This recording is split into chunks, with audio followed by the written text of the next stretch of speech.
오늘의 사연 시작합니다. 안녕하세요. 저는 3살 된 아이를 키우고 있는 남자입니다. 아내를 아이 둘 지나고 사고로 잃고 현재 장모님이랑 아이 이렇게 셋이서 함께 살고 있습니다. 장모님과의 관계가 깊어져 어떻게 하는 게 좋을지 몰라 이렇게 글을 작성해서 의견을 구해보고자 합니다. 장인어른은 집안에 돈이 많으셨고 장모님은 가정 형편이 많이 어려우셨다고 해요. 장인어른께서 장모님이 사시는 곳에 놀러 왔다가 우연히 장모님을 보고 첫눈에 반하셨다고 합니다.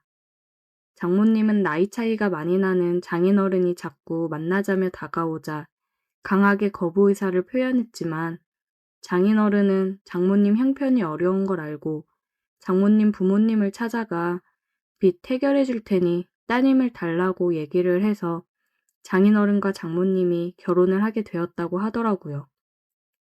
장모님은 어린 나이에 사랑하지 않는 사람과 결혼을 해서 결혼 생활을 하셨어요. 그리고 바로 제 아내를 출산하셨고 아이 때문에 참고 살았다고 했습니다. 그런데 장인어른이 술, 담배를 엄청 하셨었는데 정말 갑자기 심장마비로 세상을 떠났다고 하셨어요. 살면서 장인어른에 대한 원망도 많았지만 그래도 남편이고 아이 아빠니 먼저 떠나보낸 게 마음이 많이 아프셨다고 합니다. 장인어른이 남기고 간 재산이 많기 때문에 먹고 사는 문제에 있어서는 크게 걱정이 없었다고 하셨어요. 그래도 장인어른 그늘에서 해보지 못했던 것들, 특히나 경제적 활동을 해보고 싶었던 장모님은 작은 가게를 하나 운영하면서 아내를 키웠다고 하셨습니다. 없이 살아서 원치 않는 혼인을 한 장모님은 어려운 아이들을 위해 기부도 하고 봉사도 하고 사셨어요. 기부는 지금도 하고 있습니다. 그런 장모님 밑에서 자란 아내여서 그런지 아내도 참 밝고 사랑스러운 사람이었습니다. 결혼을 해서도 아내는 장모님 혼자 계시니 저랑 같이 장모님을 자주 찾아뵙고 식사도 같이 하고 가끔씩 여행도 다니고 그랬어요. 저도 부모님이 안 계셔서 그런지 장모님이 엄마처럼 잘 챙겨주셔서 정말 감사했고 가족같이 지냈습니다. 한참 행복하게 결혼 생활하면서 아이 돌잔치도 끝내고 그랬는데 정말 한순간에 아내를 사고로 잃고 장모님도 저도 너무 힘든 나날들을 보내고 있었습니다. 아내가 사고로 세상을 떠나고 원래 지내던 곳에서 모든 걸 정리하고 다른 지역으로 이사를 했어요. 아내와 함께 했던 집에서 생활하기 힘들 것 같았는데 마침 회사에서 다른 지역에 지점 하나를 더 낸다고 해서 제가 가겠다고 했습니다. 어린 아이 때문에 장모님이랑 함께 지내기로 해서 같이 이사를 했습니다. 장모님이 아이를 봐줬어요. 힘든 마음을 추스르고 장모님도 저도 힘겨운 상황에서도 서로를 의지하면서 지내고 있었습니다. 장모님도 젊으신 편이기 때문에 사람들이 가끔 저희를 부부로 오해하기도 했어요. 저 또한 장모님이랑 지내오면서 결혼 생활을 하고 있는 듯한 기분이었습니다. 아내랑 장모님이 많이 닮기도 했거든요. 저희는 묘한 분위기 속에서 함께 지냈습니다. 모든 문제는 술을 마시고 나서 일어나죠. 회식이 있는 날이라서 술을 먹었는데 조금 과하게 먹은 날이었어요. 업무 스트레스도 심했고 아내가 더 그리운 그런 날이었거든요. 그렇게 취해서 새벽에 집에 들어갔습니다. 장모님께서 안 주무시고 혼자 눈물을 흘리며 소주를 드시고 있었어요. 장모님, 왜 혼자 술을 드시고 계세요? 박서방 왔어? 에휴, 나도 참 죽책맞게. 신경 쓰지 말고 얼른 들어가 쉬어. 저도 한 잔 주세요. 아내가 그렇게 떠나고 나서 장모님이랑 처음으로 같이 술을 마셨습니다. 장모님, 윤경이 그렇게 떠나보내고 저 진짜 장모님 덕분에 살고 있습니다. 장모님 아니었으면 맨날 술독에 빠져 있었을 거예요. 우리 윤지도 제대로 못 돌봤을 거고요. 장모님도 힘드실 텐데 너무 감사해요. 내가 윤경이 엄마, 윤지 할머니로서 당연히 해야 되는 일들인데 뭐가 고마워. 고마워하지 마. 장모님이랑 한참을 얘기하면서 술을 마셨어요. 이렇게 술을 많이 마시면서 힘들어하는 이유는 저도 장모님도 알고 있었습니다. 떠난 아내에 대한 그리움도 있었지만 미안함이 더 컸습니다. 장모님이랑 이렇게 지내면서 우리는 서로에게 마음이 있다는 걸 느끼고 있었어요.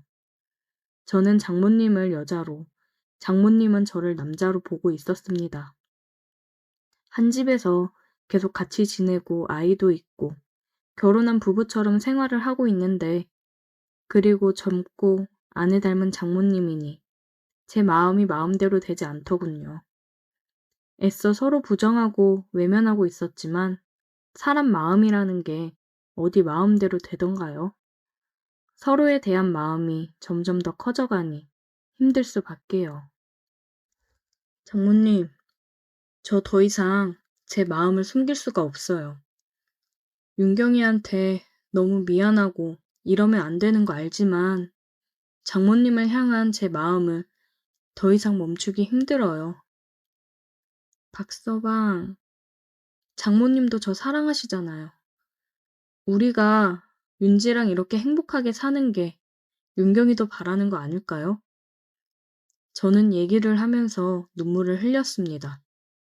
장모님이 눈물 흘리는 저를 보며 눈물을 닦아주었고 우리는 서로의 눈을 바라보았습니다. 사랑해요. 저는 사랑한다는 말을 하고 키스를 했습니다. 우리는 눈물을 흘리며 서로를 안았어요. 이제는 정말 돌이킬 수 없는 강을 건넜기 때문에 서로의 마음을 인정하고 표현했습니다. 그냥 지금 이 순간이 너무 소중하고 미안하고 여러 가지 감정이 겹쳤던 것 같아요. 하지만 이 시간 이후로는 정말 남아있는 우리의 행복만을 생각하려고 합니다. 다음날 아침 우리는 함께 눈을 떴고 다시 한번 서로의 마음을 확인했습니다. 우리는 서로 부르는 호칭도 바꿨어요. 더 이상 장모님이 아닌 자기라고 부르고 있습니다. 아이한테도 얘기할 때 엄마라고 부를 수 있게 얘기하는 중이에요. 힘들었던 삶 속에서 조금씩 다시 행복을 찾아가고 있었습니다. 특히 장모님은 그동안 눌러왔던 걸 풀어내듯 밤이 되면 돌변했어요. 사랑하지 않았던 장인어른과의 결혼 생활이 행복할 리 없었겠죠. 그리고 일찍 과부가 된 탓에 얼마나 욕구가 쌓였겠어요. 그리고 이제 서로 사랑하는 사이가 됐으니 그 욕구가 표출되는 건 당연하다고 생각합니다. 저 또한 너무 좋았습니다. 밤마다 돌변하는 장모님을 보며 저도 밤마다 뜨거워질 수 있어서 기분이 너무 좋더라고요. 퇴근하고 오면 항상 그랬듯이 맛있는 저녁을 준비하고 뽀뽀를 하며 저를 반겨주는 사람이 있으니 집에 들어오는 것도 행복입니다. 저녁을 먹고 아이와 시간을 보낸 후에 일찍 잠을 재우고 있어요. 온전히 우리 둘만의 시간을 보내기 위해서 빠른 육퇴를 하고 있습니다. 문화센터만 다니다가 아이를 어린이집에 보내기 시작했고 아이가 어린이집에 가 있는 시간이면 제가 평일 연차를 내고 둘이서 영화도 보고 맛있는 것도 먹으러 가고 남들처럼 평범한 데이트를 하며 지냈습니다. 이렇게 행복한 날들을 보내는 와중에도 한 가지 걱정이 되는 건 아이가 컸을 때 혹시나 우리 사이가 일반적이지 않다는 걸 알았을 때 많은 상처를 받을까봐 걱정이 되네요. 평생 장모님을 엄마로 알고 살아갈 수 없을 테니까요. 이렇게 행복하다가도 그런 부분을 생각하면 또 한없이 생각이 많아지는 밤을 보내고 있어요. 우리는 가족으로 행복하게 살아가고 싶은데 커가면서 모든 걸 알게 되는 딸의 마음을 생각했을 때는 정말 이러면 안 되는 건가 싶기도 합니다. 우리 딸도 모든 걸 이해해 줄 수 있을까요? 그건 저희의 큰 욕심이겠죠? 어떻게 하는 게 현명한 방법일까요?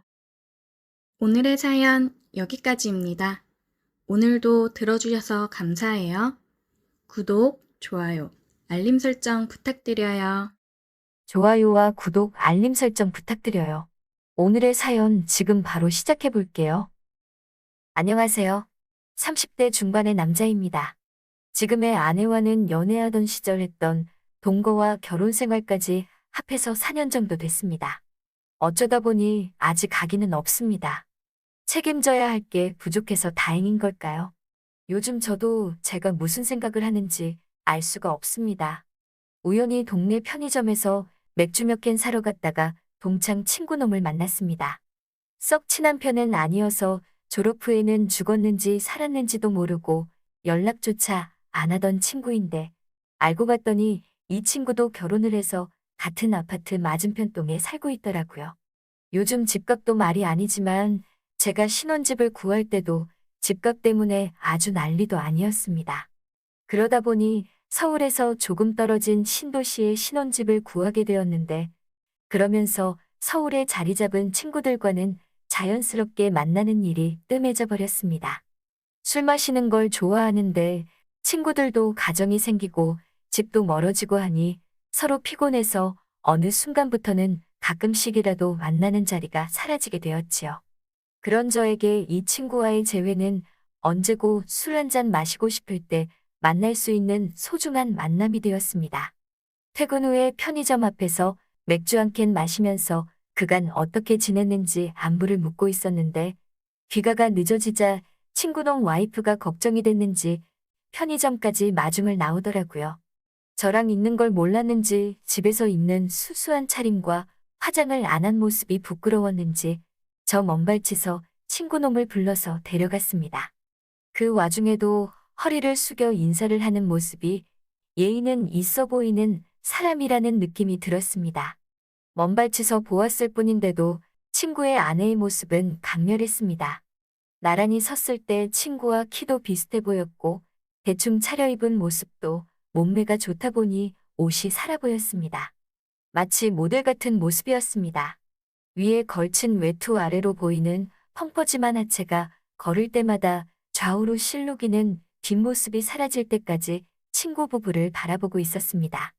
저의 아내도 스타일이 좋은 편이긴 한데 아내는 요즘 여자들이 좋아하는 마른 몸매를 가지고 있었습니다. 아내와는 다른 볼륨 있는 뒷모습이 기억에 남았습니다. 어느 날은 친구놈의 초대를 받아 친구 집에서 술을 한잔 했습니다. 거하게 차려진 상차림보다 놀라웠던 건 가까이서 처음 본 재수 씨의 미모였습니다. 멀리서 봤을 때랑은 비교도 안 되는 아름다움의 시선을 빼앗겼습니다. 집에서 그렇게 화장을 할 필요까지 있었겠냐는 생각이 들었지만 쌍꺼풀이 진한 커다란 눈과 통통한 입술이 정말 매력적이었습니다. 처음 만난 그날 외투로 가려져 보지 못한 상체는 시선을 빼앗았던 하체보다도 더 대단했습니다. 옷 위로도 가늠할 수 있는 사이즈에 놀랐습니다. 이따금씩 상체를 숙일 때 보일락 말락하는 모습에 저도 모르게 눈이 돌아가더군요. 의외였던 건 친구놈 아내랑 제 와이프가 죽이 잘 맞는다는 것이었어요. 아내보다 2살이나 어렸던 재수 씨는 제 아내를 언니라고 부르며 잘 따르더라고요. 덕분에 두 집안은 서로 친해져서 주기적으로 부부끼리 만나 안 가본 동네 식당도 다니면서 즐거운 시간을 보냈습니다. 마음 놓고 술을 마실 수 있는 자리가 생겨서 너무 좋았습니다. 그날도 부부끼리 정기적으로 만나기로 약속한 날들 중 하루였습니다. 그날은 서울에 있는 처제가 놀러 온 날이었습니다. 친구놈의 급한 출장 때문에 모처럼의 모임이 파토가 날 뻔했는데 모임 자리는 이제 더 이상 저와 친구놈을 위한 자리가 아니었습니다. 아내와 재수 씨의 관계가 돈독해졌기 때문이죠. 처제를 재수 씨에게 소개시켜주고 싶다는 이유로 친구놈 없이 여자 3명과 제가 같이 술자리를 갖게 되었습니다. 동태조림집에서 모임을 가졌는데 밥을 다 먹어도 여자 3명의 수다는 끝이 날 줄을 모르더라고요. 바닥에 앉아야 되는 좌식 구조의 식당이었는데 여자들 수다 삼매경의 대화엔 끼지 못하고 앉아만 있으니 허리가 아파 벽에 기대 앉아 혼자서 남은 음식들을 집어먹으며 소주를 한 잔씩 마시고 있었습니다. 그런 저를 의식했는지 친구놈 와이프는 제 눈치를 흘끗흘끗 보더라고요. 어쩌다가 눈이 마주치기라도 하면 눈웃음을 치며 미소를 지어줬는데 웃음 지을 때 살짝 생기는 보조개가 참 이쁘더라고요. 불편한 저를 거들떠도 안 보는 아내를 보고 있자니 마음이 씁쓸했습니다. 대화에 귀 기울여 보면 재수 씨는 대화를 끝내려고 노력하는 모습이 보이는데 아내는 그런 걸 신경도 안 쓰더군요. 무슨 이야기를 하다가 처제가 제 노래 실력이 좋다는 이야기가 나왔는데 재수 씨가 그 기회를 틈타 노래방으로 2차를 가자고 대화를 이끌어 나가 겨우 탈출할 수 있었습니다. 그런 작은 배려심에 마음이 따뜻해지더라고요. 노래방에 가서 맥주 큰 거와 소주 몇 병을 시켜놓고 시작했습니다. 처제까지 합세한 세 여자의 대화는 멈출 줄을 몰랐고 노래방에서도 노래는 안 부르고 수다 삼매경이 다시 시작되었습니다. 대화에 낄 틈을 주질 않는 세 여자를 보고 있자니 갑자기 출장을 간 친구놈이 보고 싶어지는 순간이었습니다. 제 아내는 기분이 너무 좋았는지 원래도 술을 잘 못하는데 소맥으로 술을 연거푸 마시다가 노래방에서 뻗어버리더라고요. 대화의 주체였던 아내가 뻗어버리니 처제도 막상 처음 만난 재수 씨와 대화를 나누는 게 어색해 보이더라고요. 얼어붙은 분위기를 달고 보려고 제가 마이크를 잡고 노래를 한 곡 불렀습니다. 노래하는 동안은 두 사람도 제가 노래하는 모습을 보면서 박자에 맞춰 박수를 치고 있더군요. 흘끗 재수 씨를 봤는데 어두운 방 안에서 노래방 화면에 반사되는 빛 때문인지 그 커다란 눈망울이 반짝반짝 빛나는 것 같았습니다. 노래가 끝나도 어색한 분위기는 좀처럼 나아지지 않았습니다. 처제가 언니가 걱정된다며 술 취한 아내를 집에다 데려다주고 다시 온다고 자리를 비웠습니다. 그냥 이쯤에서 집에 가자고 했는데 아직 술이 많이 남았으니까 아깝지 않느냐며 금방 오겠다고 하고 처제는 노래방을 나갔습니다. 넷이서 있던 자리가 셋이 되고 셋이서 둘이 됐는데 막상 둘만 남으니 오늘 자리 중에서 제일 어색한 시간이 펼쳐졌습니다. 재수 씨도 어색했는지 그냥 따라 놓은 잠만 들었다 놨다 어찌할 줄 몰라 하더라고요. 그렇게 반주기에서 흘러나오는 예약된 노래들을 배경음악 삼아 서로 멀뚱히 술만 마시고 있었는데 재수 씨가 먼저 입을 열었습니다. 이 노래 제가 정말 좋아하는 건데. 반주기에서는 우리가 20대 초반이던 시절 유행하던 발라드 노래가 나오고 있었습니다. 노래에는 자신이 있었기 때문에 뭐라도 해야겠다는 마음에 마이크를 들었죠. 한참 노래를 부르다가 재수 씨를 흘기 쳐다봤는데 양손을 모은 채로 반짝이는 눈으로 저를 바라보고 있었습니다. 두 눈을 크게 뜨고 눈 한 번 깜빡이지 않으며 제가 노래하는 모습을 쳐다보는 재수 씨의 강아지상 얼굴이 앳돼 보여 마치 젊었던 그 시절로 돌아간 듯한 느낌이 들었습니다. 노래가 끝나고 자리에 앉으니 화제가 자연스럽게 그 시절 이야기로 돌아갔습니다. 얼어붙은 분위기가 순식간에 눈 녹듯 풀려버렸고 재수 씨와 대화를 나눠보니 그녀와 저는 참 많은 공통 관심사를 가지고 있는 사람이었습니다. 시간이 가는지도 모른 채 한참을 대화를 나눴습니다. 미리 시켜놓았던 소주의 마지막 잔을 따르고 나니 꽤 시간이 많이 흘렀다는 걸 깨달았습니다. 아내를 데려다 주러 간 처제는 15분 거리인 집을 두고 어디까지 간 건지 돌아오지 않고 감감무소식이었습니다.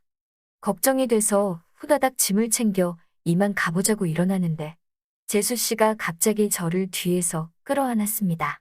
어찌나 세게 안았는지 등 뒤로 재수 씨의 몸과 체온이 고스란히 느껴졌습니다. 잠시만 둘이서 조금만 더 있으면 안 되나요? 라고 물어오는 재수 씨의 말을 거절할 수 없었습니다. 순간 무언가에 홀린 듯 저는 뒤에서 저를 안고 있는 그녀의 손을 풀고 그녀를 끌어 제 품 안으로 안았습니다. 우리는 흘러나오는 느린 박자의 반주를 음악 삼아 블루스를 추기 시작했습니다. 저의 품에 안긴 재수 씨를 내려다보았습니다. 저를 올려다보고 있던 재수 씨와 눈이 마주쳤고 그녀는 부끄러웠는지 이내 고개를 푹 숙였습니다. 긴 속눈썹 아래로 그녀의 커다란 눈동자가 흔들리고 있는 게 보였습니다.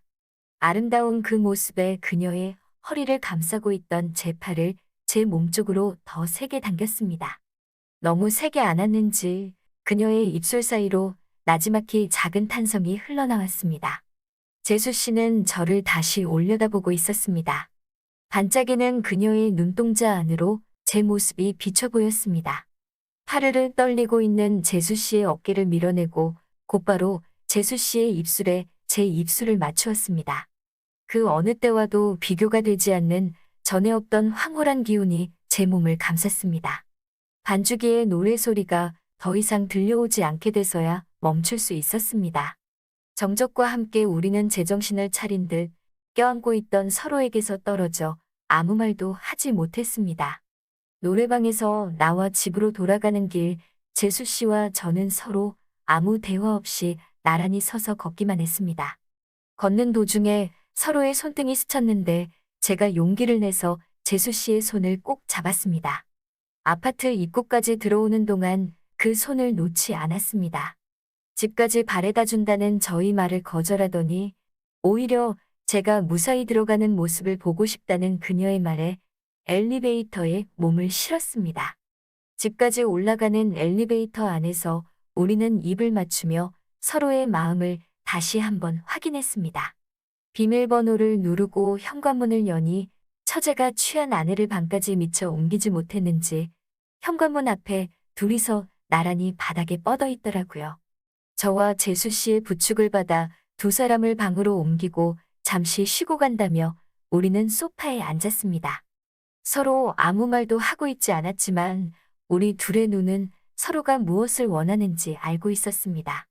아침이 밝아올 때까지 아내와 처제가 자고 있는 우리 집안에서 친구의 아내인 재수 씨와 저는 서로의 마음을 강렬하게 표현했습니다. 만약의 상황에 대비해 서로 옷은 계속 입고 있었지만 그 어느 때보다 서로의 체온을 느낄 수 있었습니다. 그 뒤로 몇 번의 모임이 더 있었지만 좀처럼 둘만 보낼 시간이 없었습니다. 가끔씩 마주치는 재수 씨의 눈빛이 무엇을 원하는지 알 수 있었습니다. 아내 몰래 몇 번의 월차와 병가를 사용해 재수 씨와 자주 시간을 보냈습니다. 더 이상 사용할 월차가 없게 된 지금 재수 씨와 함께 시간을 보내고 싶은 제 자신을 주체할 수 없습니다. 아무것도 모르는 아내와 친구놈을 보면 더 이상 이러면 안 된다는 생각이 들지만 이 만남을 멈출 수가 없네요. 어떻게 해야 할지 모르겠습니다. 제 이야기는 여기까지 하겠습니다. 시간 내주셔서 감사합니다. 오늘의 사연은 여기까지네요. 긴 사연 끝까지 들어주셔서 감사합니다. 구독과 좋아요 잊지 말아주세요. 안녕하세요. 저는 40대 주부입니다. 조언을 구하고자 사연을 보냅니다. 저는 일찌감치 남편을 만나 결혼을 했습니다. 그리고 곧바로 아들을 하나 가지게 되었지요. 아들이 태어나면서 회사는 그만두었습니다. 저는 일찌감치 남편을 만나 결혼을 했습니다. 그리고 곧바로 아들을 하나 가지게 되었지요. 아들이 태어나면서 회사는 그만두었습니다. 아무래도 회사를 다닐 때보다는 몸이 편했습니다. 그렇게 저는 전업주부가 되었고 그냥 평범한 아줌마처럼 살게 되었습니다. 남편과도 사이가 나쁘지는 않았습니다. 그렇다고 사이가 엄청 좋은 편도 아니었고요. 잠자리도 많이 뜸해진 상태였습니다. 가끔은 내가 여자로서 매력이 없나 싶기도 했고 젊은 시절을 다 보낸 것 같아서 아쉽기도 했지요. 가끔 동네 아줌마들과 비슷한 하소연을 하기도 했죠. 그래도 아들이 커가는 걸 보는 건 큰 낙이었습니다. 아들은 말썽도 피우지 않고 잘 커나갔죠. 하지만 점점 아들과는 거리감이 느껴졌습니다. 사춘기를 지나더니 제 품에서 벗어나는 게 느껴졌죠. 조금은 서운하지만 아들이 성장하는 거라 괜찮았습니다. 어느새 아들이 독립할 시기가 오는구나 싶었습니다. 저는 아들과 많은 시간을 보내고 싶었지만 아들은 바빠서 저랑 시간을 보낼 여유도 없었습니다. 그러다 보니 혼자인 시간이 점점 많아지더군요. 남편도 늦게 들어오는 경우가 많았죠. 그래서 남아도는 시간에는 아줌마들을 만났습니다. 카페에서 수다를 떨기도 했고 운동도 함께 했죠. 그 무렵 동네 아줌마들과 골프도 배우기 시작했습니다. 오랜만에 하는 운동이라 쉽지는 않았습니다. 그래도 공이 딱딱 맞아갈 때 재미가 있었습니다. 함께 운동하는 엄마들과도 수다를 떠는 게 재미있었죠. 그래서 거의 매일 오전에는 골프 연습장을 다녔습니다. 남편도 잘해보라며 골프채도 사주더군요. 가끔은 남편이 자세를 가르쳐주기도 했습니다. 덕분에 남편과도 오랜만에 대화도 나누고 했네요. 무엇보다 공동의 이야깃거리가 생겨서 좋았습니다. 이럴 줄 알았으면 진작에 배울 걸 그랬나 싶었죠. 그래도 평소에는 동네 아줌마들과 연습장을 나갔습니다. 그리고 그곳의 프로님께 골프를 배웠지요. 이제 30 정도의 프로님은 무척 진지한 사람이었습니다. 외모도 무척 잘생긴 편인데 친절하기까지 했지요. 그래서 아줌마들이 엄청 좋아하는 프로님이었습니다. 저도 처음에는 프로님이 제 몸을 만져서 긴장을 했습니다. 하지만 잘생긴 남자와의 스킨십이 싫지는 않더군요. 은근히 긴장도 되지만 기분도 좋았습니다. 나중에 제 골반을 잡아줄 때는 은근 쾌감을 느꼈습니다. 이러면 안 되는데 하면서도 묘하게 자꾸만 원하게 되었죠. 그래서 자꾸만 질문을 하고 접촉을 요구했지요. 프로님에게 골프를 배우면 대화도 많이 하게 되었습니다. 사적인 대화에서도 프로님은 귀를 기울여 주셨죠. 어리지만 참 매너 있는 남자구나 싶었습니다. 젊고 잘생긴 남자가 나를 여자로 존중해준다는 착각이 들었죠. 혼자 이 남자도 나를 여자로 보는지도 궁금해질 정도였죠. 혼자만의 망상이라는 걸 알지만 설렘은 막을 수 없었죠. 남자가 사근사근하게 대해주니 너무 설레더군요. 어느 순간부터는 프로님과의 시간 자체가 즐거웠습니다.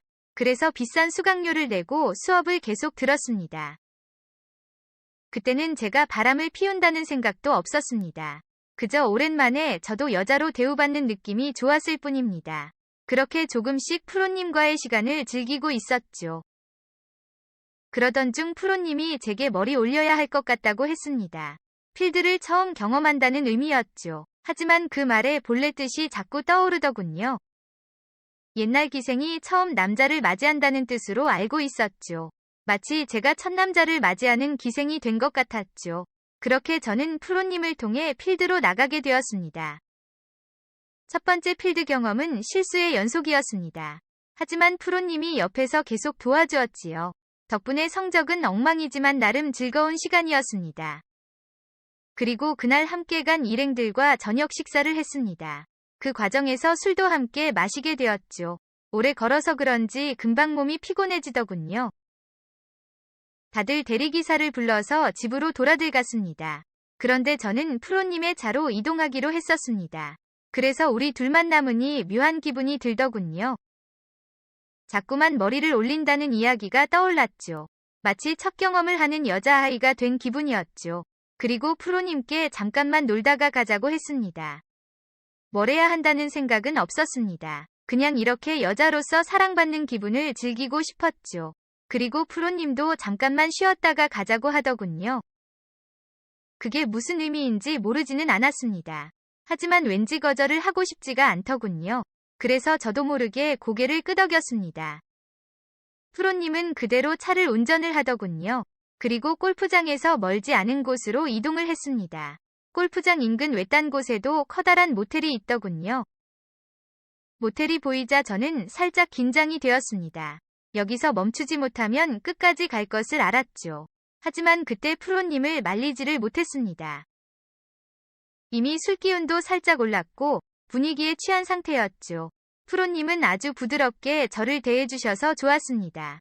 저는 그대로 프로님의 품에 안겨버렸습니다. 젊고 건강한 프로님의 품에서 저도 어려진 기분이었습니다. 그 순간은 죄책감 같은 건 전혀 느낄 수 없었습니다. 저는 너무 황홀한 기분을 즐길 수 있었습니다. 관계가 끝날 무렵에야 작은 후회가 있었습니다. 제가 저지른 짓에 대한 두려움이 있었죠. 하지만 프로님의 감미로운 말을 들으며 두려움도 있었습니다. 오랜만에 여자로서 사랑받는 기분에 너무 취한 것이었죠. 그 뒤로 골프 연습을 핑계로 프로님과 자주 만났습니다. 주로 연습장이 끝날 무렵에 연습장을 갔습니다. 몇 번이고 프로님에게 안기면서 여자로서 기쁨을 즐겼습니다. 프로님이 조금씩 과한 요구를 하더라도 모두 들어주게 되었죠. 이전이라면 상상도 못할 속옷도 사입게 되었지요. 만나지 못할 때에도 항상 서로 연락을 하게 되었습니다. 가끔은 제게 야한 사진을 요구하더군요. 처음에는 망설였지만 저는 그의 요구를 들어주었습니다. 화장실에서 옷을 들추고 사진을 찍어서 보내주었던 것이죠. 엄청 망설이다가 바로 지우라고 하면서 보냈습니다. 하지만 프로님은 엄청 기뻐하더군요. 딱 한 번만이라고 생각을 했었지만 이후에는 전신을 찍은 사진도 보내기도 했고 점점 도를 넘은 영상도 찍어서 보내기도 했습니다. 처음에는 부끄럽고 두려운 기분이 들었지만 점점 몰래하는 그 행위에 스릴을 느끼게 되었군요. 그래서 점점 사진이나 영상을 보내는데 무감각해지고 있었죠. 나중에는 남편이 있는 시간에도 사진을 찍곤 했습니다. 화장실에서 몰래 사진을 찍어서 보내기도 한 것이죠. 그때는 정말 제가 미쳐 있었던 것 같습니다. 그러다 저는 생각지도 못한 치명적인 실수를 저질렀습니다.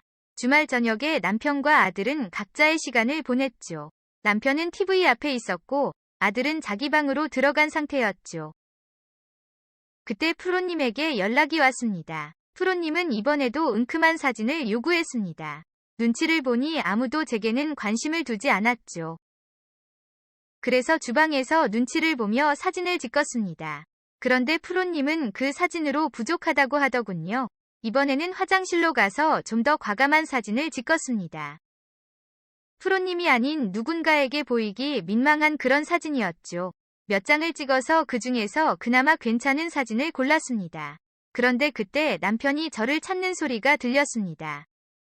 그래서 급히 사진을 골라서 톡으로 프로님에게 보냈지요. 그리고 급히 나가서 남편에게 갔습니다. 남편이 해달라는 것을 해주고 돌아서서 전화기를 다시 보았습니다. 프로님의 반응을 보려고 전화기를 열었지요. 그때 저는 등골이 서늘해지는 기분이었습니다. 급히 사진을 보낸다는 것이 실수로 아들에게 보낸 것이었죠. 너무 놀라서 보았더니 아들이 이미 확인을 한 상태였습니다. 차마 누구에게도 보일 수 없는 사진이었습니다. 거기에 프로님께 아양을 떨며 보낸 대화까지 있었죠. 아들이 그 모든 것을 보아버린 상태였지요. 식은땀이 나고 심장이 내려앉는 기분이었습니다. 하지만 아들에게서는 아무런 말이 없었습니다. 어떻게 해야 할지 미치겠더군요. 하지만 일단 해명을 해야 했습니다. 그래서 아들에게 빠르게 톡을 보냈습니다. 실수로 잘 못 보냈으니까 지우라고 했지요. 하지만 그 순간 아들이 제게 물어오더군요. 엄마 혹시 바람 피우냐고 하더군요. 그제야 그동안 저지른 일들을 깨닫게 되었습니다. 뒤늦게 후회와 죄책감이 몰려왔지요. 하지만 아들에게 사실대로 말할 수 없었습니다. 일단은 친구들끼리 장난치던 거라고 둘러댔고 아들에게 사진도 모두 지우라고 했습니다. 하지만 아들은 아무런 말이 없었습니다. 그 뒤로 아들과 눈이 마주치는 게 두려웠습니다. 아들이 제 은밀한 모습을 모두 보았고 제가 바람핀 사실도 알고 있을 것입니다. 혹시나 남편에게 이야기를 하지 않을까, 아들이 나를 어떻게 바라볼까, 모든 것이 두려웠습니다. 저는 곧바로 프로님과의 대화를 모두 지웠고 제가 찍었던 사진도 모두 삭제를 했습니다. 하지만 이미 아들이 알게 된 이유였죠. 그래서 남편이 없을 때 아들과 대화를 나누었습니다.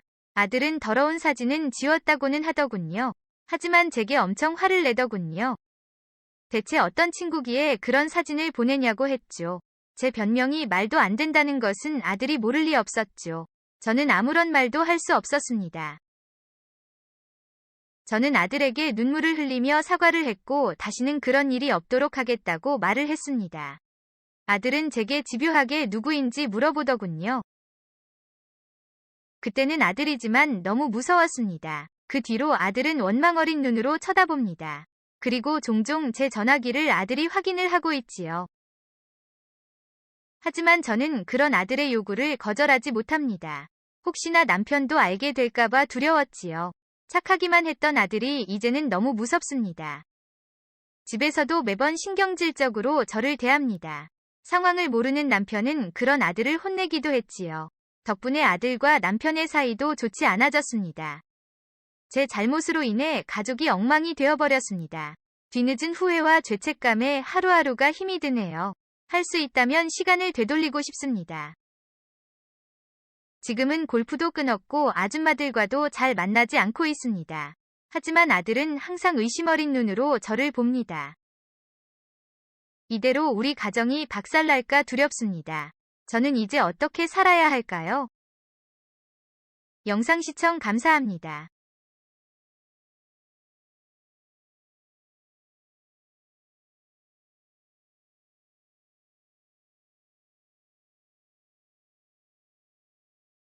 제 채널에 오신 걸 환영합니다.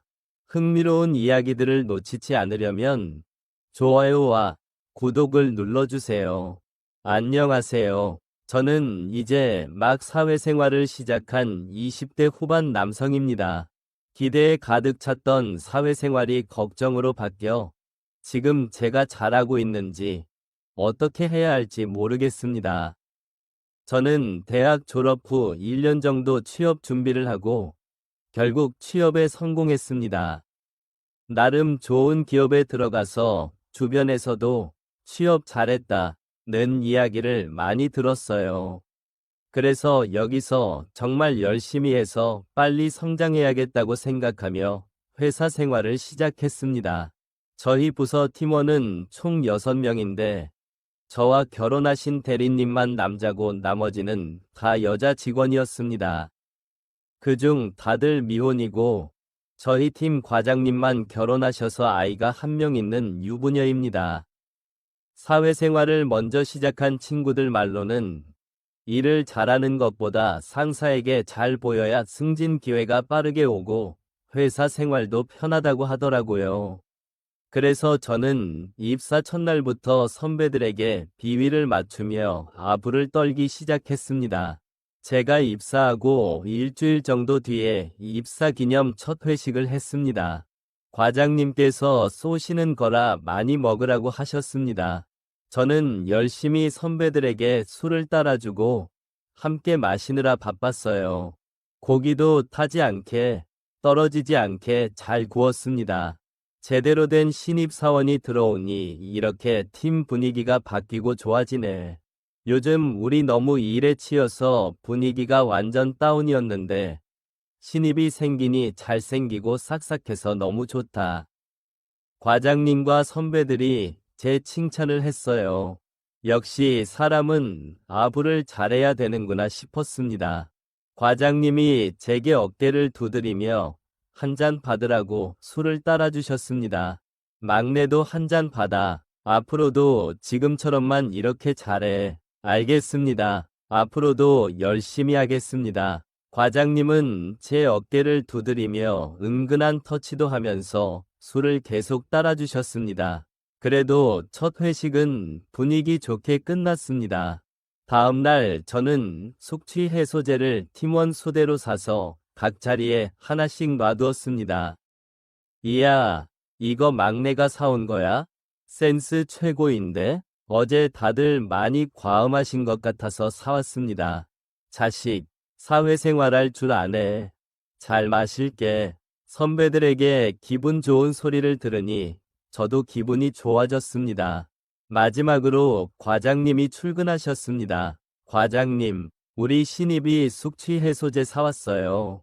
센스 있죠? 그래, 잘 마실게. 민석 씨, 오늘 점심은 뼈해장국 어때? 다들 해장해야지. 좋죠. 과장님은 또 제 어깨를 쓰다듬으며 이야기를 했습니다. 스킨십을 좋아하는 타입인가? 생각했어요. 점심을 먹고 업무를 하던 중 과장님이 저를 불렀습니다. 민석 씨, 오늘 나랑 외근 좀 나갔다 오지. 알겠습니다. 이주임이 외근 나갈 때 챙길 서류를 저한테 챙겨주셨습니다. 저는 주임님이 챙겨주신 서류를 가지고 과장님과 함께 외근을 나갔습니다. 거의 운전기사처럼 같이 간 거라고 볼 수 있죠. 과장님과 엘리베이터를 타고 내려가는데 갑자기 제 둔부 쪽으로 손이 훅 들어왔어요. 민석 씨, 운동 좀 하나 봐. 몸이 단단하니 엄청 좋네. 아, 예. 그냥 헬스 좀 하고 있습니다. 어쩐지 운동한 티가 나더라. 저는 당황스러웠지만 어색하게 넘겼어요. 차를 타고 이동하는데 과장님이 그러더라고요. 민석 씨, 처음 사회생활하는 거라 잘하고 싶지?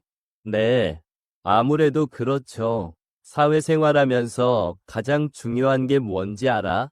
뭘까요? 그냥 라인만 잘 타면 되는 거야. 너무 여기저기 잘 보이려고 애쓰지 말고 제일 필요한 사람한테 잘 보이면 돼. 내 말 무슨 말인지 알지? 네, 명심하겠습니다. 그래, 승진 빠르게 해야지. 나만 잘 따라오면 금방 올라갈 수 있어. 네, 과장님만 믿고 따라갈게요. 잘 부탁드립니다. 말이 잘 통하네. 오늘 저녁에는 뭐 해? 퇴근하고 그냥 집에 가? 네, 집에 갑니다. 그럼 오늘 둘이 술 한잔 할까?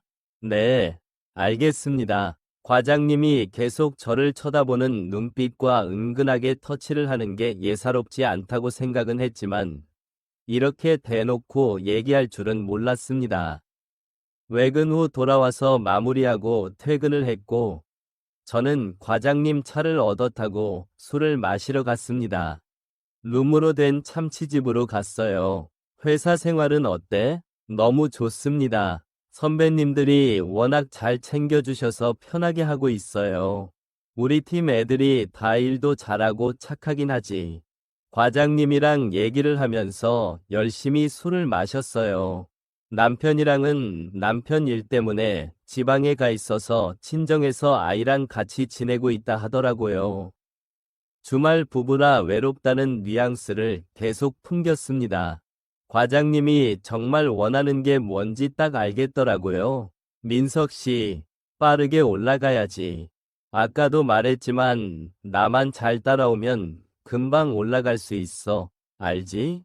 이렇게 노골적으로 표현을 하는데 거절하면 오히려 불이익이 생길 것 같더라고요. 네, 그럼요. 잘 알죠. 저 과장님만 믿고 정말 잘 따라가겠습니다.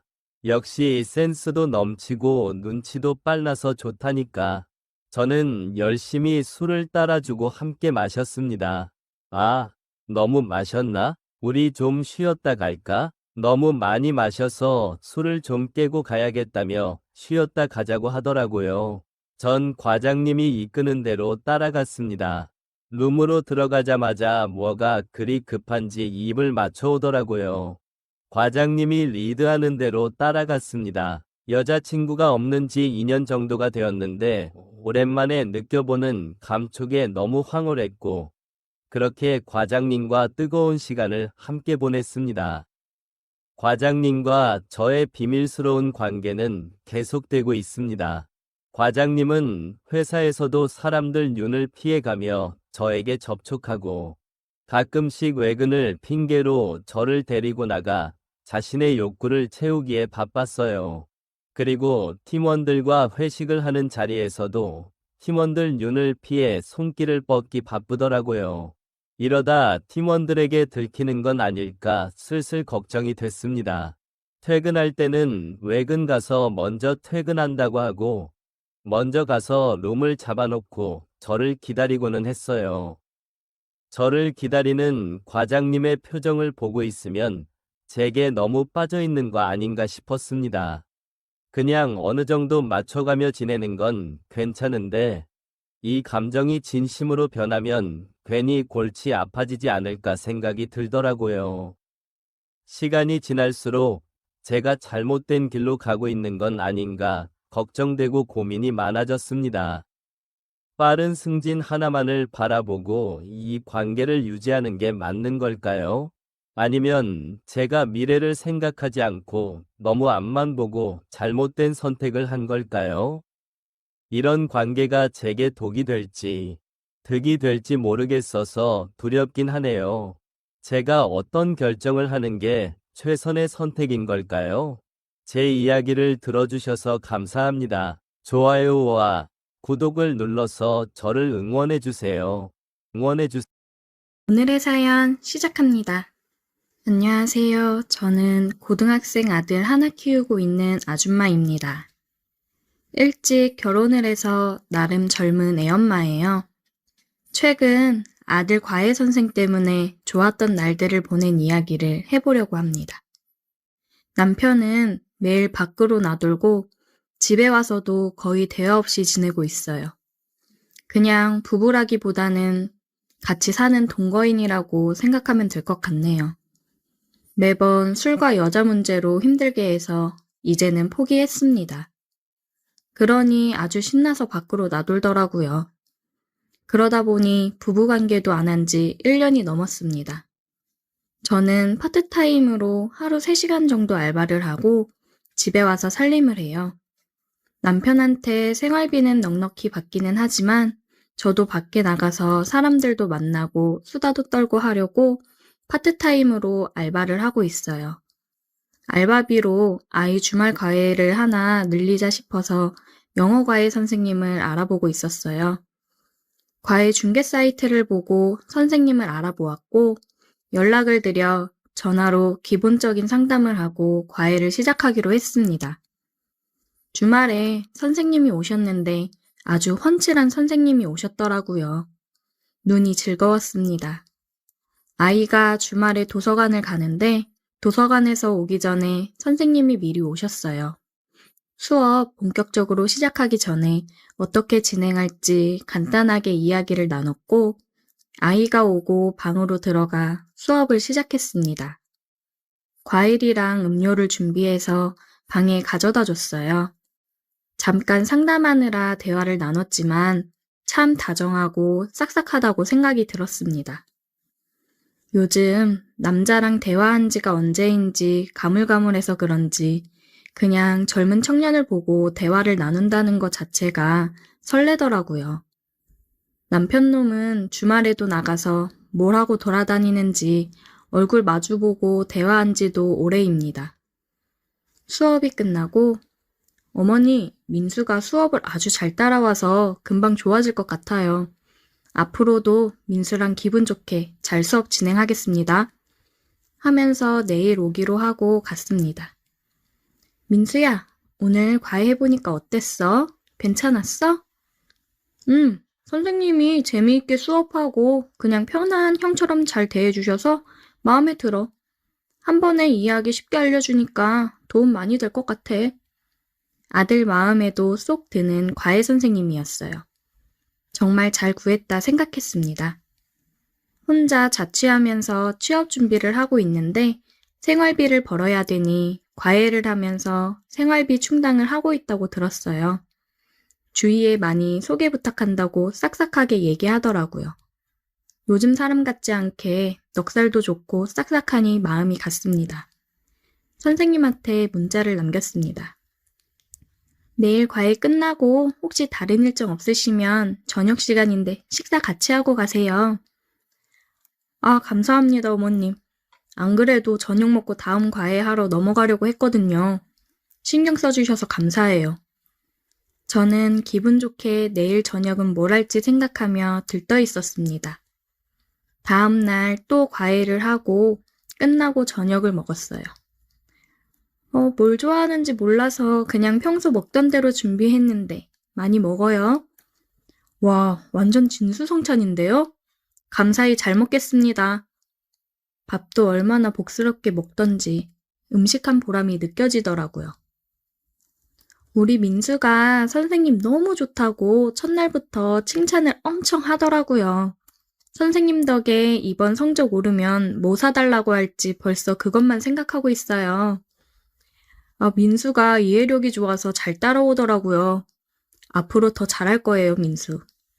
그렇게 오랜만에 화기애애한 저녁 식사 자리였습니다. 어머님, 그럼 다음 주에 뵐게요. 네, 조심히 가세요. 민수도 혼자라 쓸쓸하고 그러니까 가끔 식사하러 오세요. 혼자 챙겨 먹으려면 힘드시잖아요. 말씀만으로도 감사합니다. 안녕히 계세요. 민수야, 다음 주에 보자. 네, 선생님 조심히 가세요. 일주일 뒤에나 볼 수 있다니 아쉬웠습니다.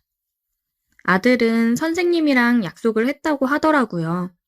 시험 잘 보면 선생님이 뭘 사주기로 했다는데 뭔지 몰라서 다시 물어보니 게임 아이템 같은 거라고 하더라고요. 게임도 같이 하기로 했다고 해요. 젊다 보니 아이들이랑 같이 어울려서 지내면서 정말 친한 형처럼 대해주니 아들도 선생님을 너무 좋아하고 공부하는 거에 흥미를 잃지 않아서 좋았어요. 저는 과외를 시작하고는 평소에도 화장을 하고 신경 써서 지내고 있었어요. 아들이 과외 선생님 올 때만 꾸민다고 생각할까봐 평소에도 나를 가꾸면서 지냈습니다. 계속 주말 과외를 했고, 과외가 끝나면 종종 저녁 식사도 같이 했어요. 어느 날은 저는 용기를 내서 식탁 밑으로 선생님의 다리를 발로 살짝 쓸어 올렸습니다. 선생님, 입맛에 좀 괜찮으세요? 예, 오늘도 역시나 맛있네요. 당황해서 헛기침을 하며 대답을 하는데 귀엽더라고요. 식사 끝나고 아들은 친구랑 게임에서 만나기로 해서 얼른 켜야 된다고 선생님, 안녕히 가세요. 인사를 하고 불이 나게 방으로 들어갔어요. 어머님. 선생님은 조심스레 저를 불렀고 저는 네, 왜요? 아무렇지 않게 웃으면서 대답했습니다. 아닙니다. 가보겠습니다. 내일 뵐게요. 머뭇거리다 선생님은 갔습니다. 다음 날은 약간 파인 옷을 입고 있었어요. 선생님은 수업을 하다가 물을 마시러 나왔고, 저는 선생님 근처에 머리끈을 일부러 떨어뜨리고 속안이 다 보이게 숙여 머리끈을 주웠어요. 가슴 쪽을 쳐다보고 있는 선생님의 시선이 느껴지더라고요. 헛기침을 하고 선생님은 다시 방으로 들어갔습니다. 수업이 끝나고 저녁 식사를 또 같이 했습니다. 오늘은 남편도 웬일로 집에 있어서 같이 식사를 했어요. 남편은 선생님을 처음 보는 자리라 기본적인 선생님 신상에 대해 물어보고 아들이 잘하고 있는지 이야기를 나눴고 저는 또 식탁 밑으로 발로 선생님 다리를 쓰다듬으며 신호를 보냈습니다. 남편이 옆에 있는데 그러니 짜릿했습니다. 선생님은 어쩔 줄 몰라 하면서 남편 물음에 대답을 했어요. 식사 자리가 끝나고 선생님은 돌아갔습니다. 선생님이 가고 나서 남편이 한마디 하더라고요. 옷차림 좀 신경 쓰고 있으라고요. 너무 파인 거 아니냐고 하대요. 언제부터 자기가 나한테 그렇게 신경을 썼다고. 저는 선생님한테 문자를 했습니다. 선생님, 혹시 제 행동 많이 불쾌하고 부담스러우셨어요? 아니요. 조금 당황했습니다. 다음 주에 혹시 2시간 일찍 집으로 와줄 수 있어요? 네, 시간 괜찮습니다. 그럼 다음 주에는 2시간 정도 일찍 갈게요. 그렇게 일주일이 지나고 저는 슬립 차림으로 선생님을 기다렸어요. 초인종 소리에 문을 열어줬고 선생님은 또 놀란 눈으로 들어왔습니다. 저는 선생님 마음을 확인하기 위해 물어봤어요. 선생님, 제가 이러는 거 싫으세요? 저는 지금 선생님이랑 하고 싶은데. 네? 아니요, 좋아요. 저도 좋아요. 혈기왕성한 성인 남자가 여자가 들이대는데 싫다고 할 리가 없죠. 저는 나름 몸매 관리도 꾸준히 해서 몸매도 좋거든요. 남편 놈만 다른 젊은 여자들 만나러 나다니라 저를 방치해두지 저도 나름 꽤 괜찮습니다. 저는 선생님 옷깃을 잡으며 안방으로 끌고 들어왔어요. 제가 먼저 다가가 키스를 하니 기다렸다는 듯이 끌어안으며 키스를 하더라고요. 그렇게 침대에 누웠고 우리는 뜨거운 관계를 나눴습니다. 제가 도발을 할 때마다 하고 싶어서 죽는 줄 알았다고 하더라고요. 뒤를 돌아 키스를 하면서 하는데 정말 오랜만에 느껴보는 전율에 하늘로 날아갈 것 같았습니다. 아들이 돌아오기 전에 관계를 끝내고 화장실에서 씻으면서도 또 한 번 했어요. 역시 혈기왕성한 젊은 사람은 다르더라고요. 그렇게 우리는 아들과 남편 몰래 시간이 날 때마다 집으로 와서 아주 뜨겁게 육체적 사랑을 했습니다.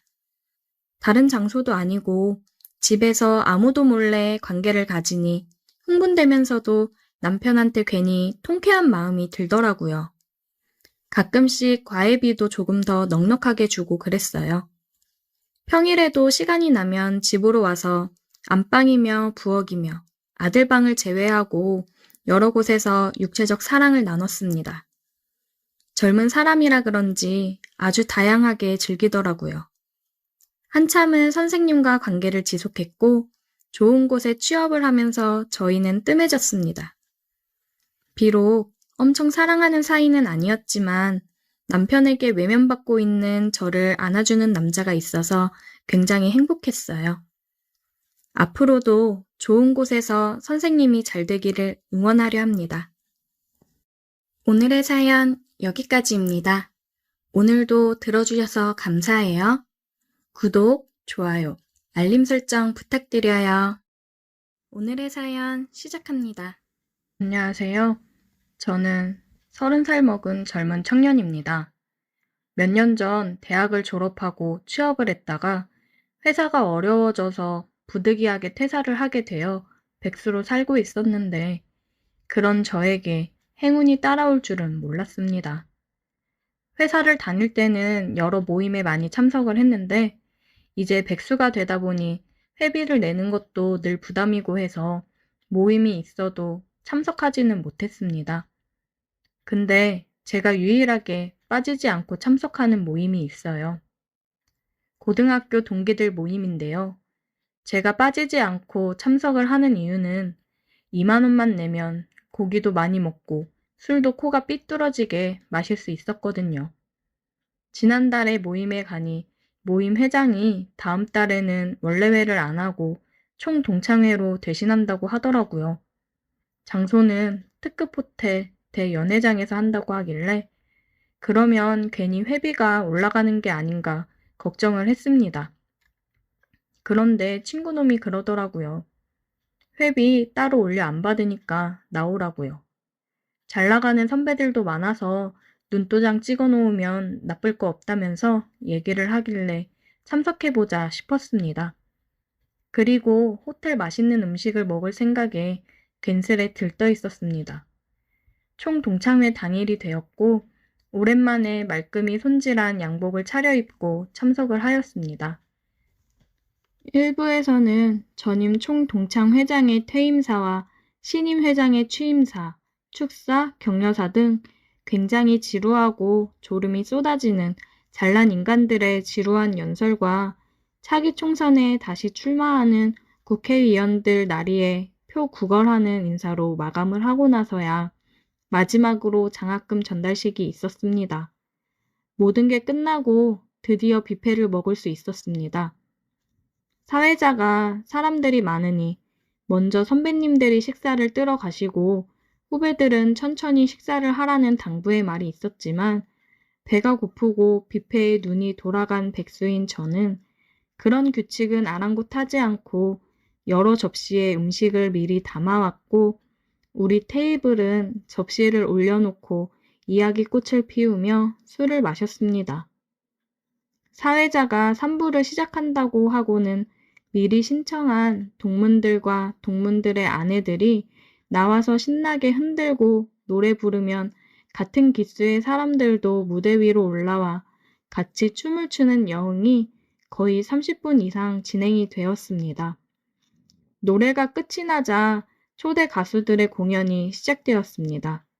젊은 우리들이 좋아하는 가수가 먼저 나와 노래를 2곡 부르고 가고 또 윗 선배들이 좋아할 만한 트로트 가수가 초청되어 노래를 부르니 다들 박수를 치며 좋아하더라고요. 그리고 사회자가 그날의 마지막 무대라며 최근 정말 인기 있는 중년 가수를 소개했고 TV에서만 보던 그 가수가 나와 노래를 불렀습니다. 한 곡이 끝이 나자 그 가수는 우리 동문들을 보고는 자기가 노래를 부르면 함께 춤을 추실 한 분을 무대 위로 올라오라고 하더라고요. 저희는 박수를 치며 환호를 하였고 그 가수는 2 손을 들어 조용히 하라는 신호를 하자 조용해졌습니다. 하지만 시간이 지나도 자원해서 무대 위로 올라오는 사람은 없었고 결국 그 가수가 그럼 오늘 아름다운 붉은색 드레스를 입은 앞에 계신 사모님 나와주세요.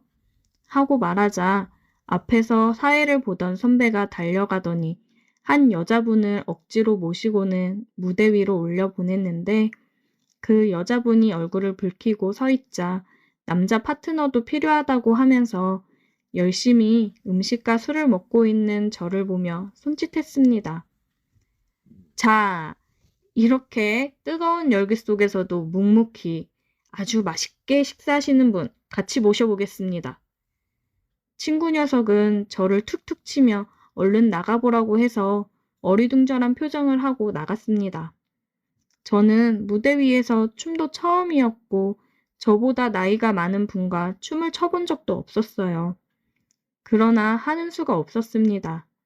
평소 빈털터리 저에게 술을 가장 잘 사주는 우리 기스 회장의 권유를 뿌리칠 수가 없었습니다. 난생 처음으로 그렇게 많은 사람들이 모인 곳에서 무대 위로 올라가서 얼떨떨한 상황에 저보다 나이가 많은 그녀를 마주보며 섰습니다. 그리고는 음악이 흐르자 가수는 우리를 멀리서 쳐다보며 노래를 부르는데 막상 품에 안고 춤을 추다 보니 나이 먹은 여자도 여자는 여자라고 부끄럽더라고요. 전 무대 반대로 고개를 돌리고 춤을 추자 그 여자도 부끄러운지 같은 방향으로 고개를 돌리고는 다른 남자랑 이렇게 춤을 추니까 떨리네요. 아, 저도 이런 건 처음이라 많이 떨리네요. 오랜만에 참 좋다. 저는 좋다는 그녀의 말에 괜히 심장이 떨려왔습니다. 앞에서 남편이 보고 있을 텐데 내가 이렇게 가까이 앉고 춤을 춰도 되는 건가 싶었습니다. 그리고 그녀는 잘 관리된 피부와 기품 있는 행동에서 제 나이대의 여자들과는 다른 기품이 느껴졌습니다. 그런데 그녀도 제가 마음에 들었는지 저에게 환한 미소를 지으며 저만 들리게 제 귓가에다 이따가 뒤쪽에서 보자며 얘기를 하더라고요. 노래가 끝나고 사람들의 박수 소리에 제정신을 차리고서 자리로 돌아갔습니다. 그녀는 잠시 뒤 자리에서 일어났고 저는 그런 그녀를 뒤따라 쫓아갔습니다. 왔네? 아, 예, 오라고 하셔서. 그쪽 내 취향이어서 한번 만나볼까 하고. 하는 일은? 저 지금 잠시 쉬고 있습니다. 아, 백수? 잘 됐네. 제가 백수인 게 잘 된 건가요? 핸드폰 줘봐. 저는 얼떨결에 그녀에게 핸드폰을 건넸고 그녀는 자기 폰번호를 입력해 주었습니다. 연락할게. 또 보자. 저에게 또 한 번 미소를 보이며 그녀는 자리로 돌아갔어요. 저는 지금 이게 무슨 상황인가 싶었습니다. 그리고 행운권 추첨을 끝으로 총 동창회는 마쳤습니다. 그날 자리가 끝나고 제 나이 또래의 사람들이 모여 2차를 가게 되었습니다.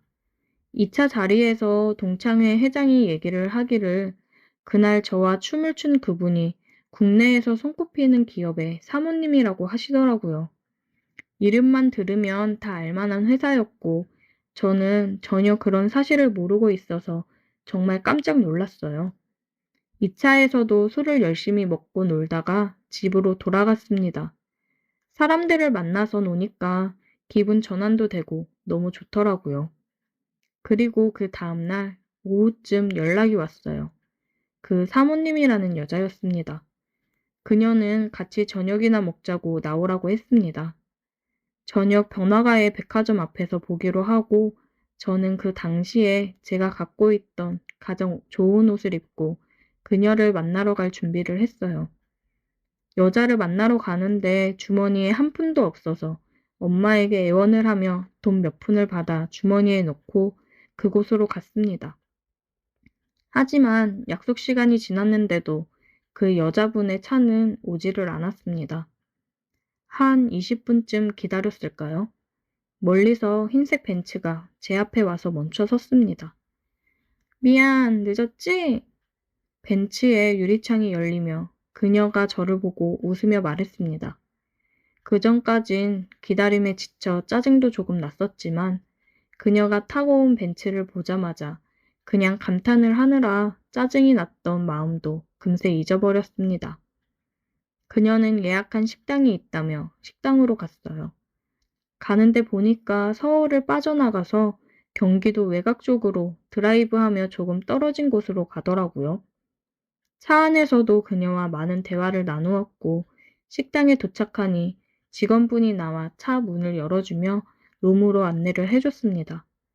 직원의 에스코트를 받으며 안내해주는 곳으로 갔고 일렬로 서 있는 직원들이 저와 사모님을 향해 허리를 숙여 인사를 했고 그때의 기분은 뭐라고 말로 표현하기가 힘들었어요. 이런 게 성공한 삶이구나 싶었습니다. 안내해준 룸으로 들어가니 이미 종업원이 고기를 굽고 있었습니다. 우리가 방으로 들어가니 벌떡 일어나서 인사를 하고는 다시 열심히 고기를 굽더라고요. 저희는 마주보고 앉아 고기를 먹으며 처음 보는 비싼 술도 한 잔씩 기울였어요. 서로 간의 이야기를 나누며 공감을 나누었고 저는 나이를 초월해서 그녀에게 호감이 가더라고요. 처음엔 뭔가 떡고물이라도 떨어질 게 없나 싶어서 따라온 건데 대화를 나누다 보니 굉장히 멋지고 재미있어서 그녀가 하는 말 한마디 한마디를 귀 기울여 듣고 있었어요. 그런 제 모습이 귀여워 보였는지 저를 보고 피식 웃으시더니 어쩜 이렇게 보면 볼수록 마음에 드는지. 잠깐만. 엄청 비싸 보이는 핸드백 안에서 핸드폰을 꺼내 어디론가 전화를 하였고 핸드폰 너머에 그 남자와 한참 동안 전화를 하는 것 같았습니다. 제가 감히 끼어들 생각도 못하고 전화 통화를 듣고 있었고 그녀가 마지막으로 전화를 끊기 전에 다음 주 월요일부터 출근시킨다고 말을 하더라고요. 그렇게 한참 동안 이어진 전화를 끊고는 얼떨떨한 표정으로 보고 있는 제게 자기 방금 취업됐어 라고 하시더라고요. 저도 대화를 하면서 지금 백수로 지내면서 힘든 점을 얘기하며 취업을 위해서 다시 재정비하고 사모님처럼 성공하려면 열심히 해야겠다고 얘기를 했었는데 그런 제가 마음에 들었는지 그녀는 제게 일자리를 연결해 주었습니다. 진짜 세상에 이런 일도 있구나 싶었어요. 그리고는 저를 위아래로 훑어보다가 지갑에서 100만 원짜리 수표를 석 장을 꺼내 제게 건네주시면서 다음 주부터 출근이니까 당장 내일 나가서 양복이랑 구두부터 새로 맞춰. 큰일 해야 하는 사람은 행색이 중요한 거야.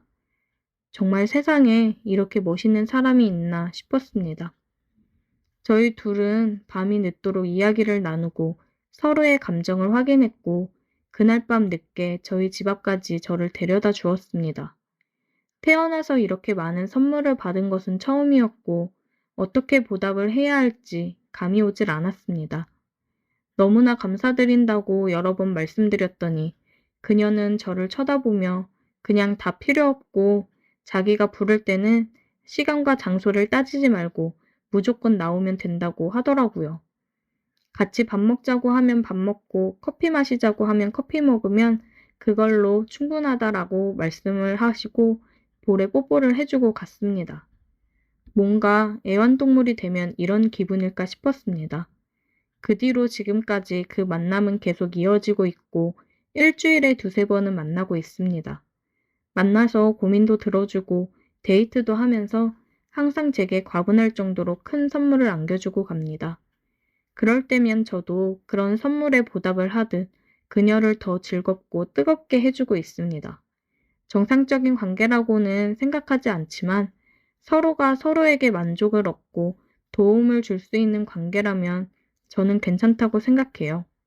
이런 일을 영화에서나 봤지 실제로 일어날 거라고는 생각하지 못했었는데 그 주인공이 저일 줄은 정말 몰랐습니다. 오늘의 사연 여기까지입니다. 오늘도 들어주셔서 감사해요. 구독, 좋아요, 알림 설정 부탁드려요. 안녕하세요. 저는 20대 후반의 남자입니다. 얼마 전 여친과 헤어졌지요. 우리는 대학교에서 만난 커플입니다. 여친은 저보다 3살이 어렸고 모태신앙을 가지고 있는 친구였습니다. 그리고 그녀는 혼전순결을 원했습니다. 저는 여친의 뜻을 존중해 주었습니다. 사실 저도 여자 경험은 없었습니다. 서로 혼전순결을 지키기로 약속을 했지요. 여행을 가도 방은 2개를 잡거나 저는 소파에서 자는 식이었습니다. 4년 동안 그렇게 손만 잡고 데이트를 했습니다. 키스 정도는 해보았고 서로 많이 좋아했습니다. 그래도 성욕에 대한 아쉬움도 없지 않았습니다. 하지만 다른 것도 아닌 여친의 순결이었습니다. 지킬 수 있다면 지켜주자 싶었습니다. 그만큼 훗날 결혼에 대한 기대감도 있었습니다. 여친은 주말이면 성당을 다녔고 학교에서 친구들과 관계도 좋았습니다. 모범생이자 착실한 여자였지요. 친구들과 만나면 서로 여친 이야기를 했습니다. 여친과 여관을 간 이야기도 있었고 속도 위반으로 결혼을 한 친구도 있었습니다. 친구들은 제게 수도승이라며 놀리기도 했습니다. 저도 그런 친구들이 부러울 때도 있었지요. 하지만 여친의 순결한 생각을 존중했습니다. 어차피 결혼을 하면 제 여자가 될 사람이었죠. 너무 서두르지 말자고 마음을 먹었습니다. 조만간에 결혼을 하면 해결될 문제기도 했습니다. 그 무렵 여친도 취업에 성공을 했습니다. 서울에 있는 작은 무역회사에 입사를 했죠. 저도 진심으로 기뻤습니다. 몇 년만 더 모아서 결혼을 하기로 약속했습니다. 여친도 그런 계획에 만족을 했지요. 그렇게 모든 게 잘 풀린다고 생각했습니다. 그런데 어느 날 친구에게 연락이 왔습니다. 반도체 회사에서 일하는 친구였습니다. 그리고 친구가 제 여친의 회사를 물었습니다. 알고 보니 친구네 회사 거래처였다고 합니다. 거래처에서 여친을 보고 깜짝 놀랐다고 하더군요. 저는 잘 좀 도와주라고 말을 했습니다. 친구 말로는 여친이 엄청 열심히 한다고 했습니다. 신입인데도 거래처 사람들에게 잘한다고 하더군요. 여친 칭찬에 괜히 기분이 좋아졌습니다. 다음날 여친도 제게 그 친구 이야기를 했습니다. 친구가 도와줘서 실적도 쌓았다고 고마워했습니다. 저는 나중에 그 친구랑 같이 한번 보자고 했지요. 여친은 생각보다 회사에 적응을 잘했습니다. 영업 실적도 좋았고 회사에서 인기도 많은 것 같았죠. 다만 남자들이 많은 회사라 걱정은 되었습니다. 친구 말로는 자기 회사에서도 인기가 많다고 했습니다. 남자친구가 있다고 해서 다들 아쉬워한다고 말이죠. 저는 친구에게 남자 직원들 단속을 부탁했지요. 여친이 회사 생활을 시작하면서 바빠지더군요. 그래서 그녀를 자주 보기가 힘들어졌습니다. 하지만 여친은 회사 일에 의욕적이었습니다. 그러던 어느 날 여친과 모처럼 데이트를 했습니다. 저녁에 함께 술을 마시게 되었습니다. 그런데 여친이 생각보다 술이 많이 늘었습니다. 아무래도 거래처 상대를 하다 보니 그런 것 같습니다. 여친도 자기가 술이 많이 늘었다고 자랑합니다. 하지만 그날 여친은 만취가 되었습니다. 제 앞이라 긴장을 푼 모양이었습니다. 여친은 제 원룸으로 가자고 하더군요. 집에 가기 힘들다고 말이죠. 마침 제 원룸이 멀지도 않았습니다. 그래서 여친을 데리고 제 원룸으로 가게 되었지요. 그리고 도착하자마자 여친은 그대로 뻗어버렸습니다. 땀을 흘린 저는 간단히 샤워를 했습니다. 그동안 여친은 겉옷까지 벗어던졌더군요. 반쯤 나체 상태로 잠이 들어 있었습니다. 무방비 상태인 그 모습에 기분이 이상했습니다. 하지만 술 취한 그녀를 어쩌고 싶지는 않았습니다. 그래서 언제나처럼 소파에 누웠습니다. 하지만 잠이 안 오고 눈만 말똥말똥 하더군요. 여친이 처음 온 것도 아닌데 잠이 안 왔습니다. 그러다 새벽 무렵 잠이 든 것 같았습니다. 아침에 부스럭거리는 소리에 잠을 깼습니다. 여친이 먼저 일어나 있었습니다. 그리고 여친은 일이 있다며 급히 나갔습니다. 저는 별 생각 없이 침대로 올라갔습니다. 그리고 점심 무렵 일어나 전화기를 보았습니다. 여친의 문자가 있었습니다. 술을 너무 마셔서 필름이 끊어진 것 같다더군요. 그리고 자기가 뭐 실수한 거 없냐고 했습니다. 여친이 무안할까봐 저도 기억이 안 난다고 했습니다. 우리는 다시 일상으로 돌아왔고 서로의 자리에서 열심히 생활을 했습니다. 서로 바빠서 만나는 시간이 점점 줄기는 했습니다. 그런데 어느 날 여친의 아버님이 전화를 주셨습니다. 갑자기 무슨 일로 전화를 하신 건지 긴장이 되었습니다. 전화를 받았는데 아버님의 목소리가 굳어있는 느낌이더군요. 아버님은 저에게 집으로 좀 오라고 하셨습니다. 저는 무슨 일인지 여쭈었지만 일단 집에 와서 이야기를 하자고 하셨습니다. 여친에게 무슨 일이 있는 건지 걱정이 되었습니다. 저녁 늦은 시간이었지만 저는 곧장 여친네 집으로 달려갔습니다. 그런데 그곳에 여친도 함께 있더군요. 여친의 아버님은 몇 번 뵌 적이 있었습니다. 무척 보수적인 분이셨지요. 아버님은 잔뜩 화가 나신 얼굴이셨습니다. 그리고 제 멱살을 잡으셨습니다. 주먹으로 한 대 치실 듯 흥분하신 모습이었습니다. 저는 왜 그러시냐고 물었습니다. 그러자 아버님은 제게 막말을 하시더군요. 저는 일단 이유라도 알려달라고 말씀드렸지요. 아버님은 화가 난 표정으로 뭔가를 내미셨습니다. 그것은 작은 사진 한 장이었습니다. 바로 태아의 초음파 사진이더군요. 저는 이게 뭐냐고 물었고, 아버님은 그 말에 더욱 흥분하시더군요. 그리고 제 뺨을 한 대 치셨습니다. 아버님은 사내가 비겁하게 발뺌을 하냐고 하셨지요. 저는 정말 뭔지 모르겠다고 했습니다. 실제로도 그게 뭔지 몰랐으니까요. 아버님은 제 여친이 임신을 했다며 어떻게 책임을 질 거냐고 따지셨습니다. 저는 순간 크게 놀랐습니다. 임신이라니 생각도 못한 일이었죠. 여친의 혼전순결주의 때문에 욕구도 참아왔는데 갑자기 임신이라고 하더군요. 저는 영문을 알 수 없었고 아버님은 그런 제 모습에 더욱 화를 내셨습니다. 어머님까지 나서서 겨우 말리는 상황이었지요. 상황이 진정되고 이야기를 들어보았습니다. 여친이 임신 테스트를 해보았다가 들킨 모양이었습니다. 그래서 어머님과 오늘 병원을 다녀온 것이었습니다. 여친은 별다른 변명도 없이 울고만 있었습니다. 순간 정말 내 아이인가 싶더군요. 하지만 아무리 생각해도 그런 일이 없었습니다. 그때 여친이 술에 취했던 그날을 이야기했습니다. 술에 취해서 제 원룸에서 잤다고 하더군요. 그리고 그날 일이 있었던 것 같다고 했습니다. 그 순간 소름이 돋는 기분이었습니다. 여친에게는 기억이 안 난다고 말을 했었습니다. 하지만 그건 여친이 무안할까봐였지요. 그날 저는 술에 취하지 않았고 밤새 소파에서 뒤척이다 새벽에 겨우 잠이 들었습니다. 그 사실은 또렷하게 기억하고 있었습니다. 그래서 여친에게 다시 물었습니다. 정말 내 아이냐고 말이죠. 그러자 여친이 제게 막말을 하더군요.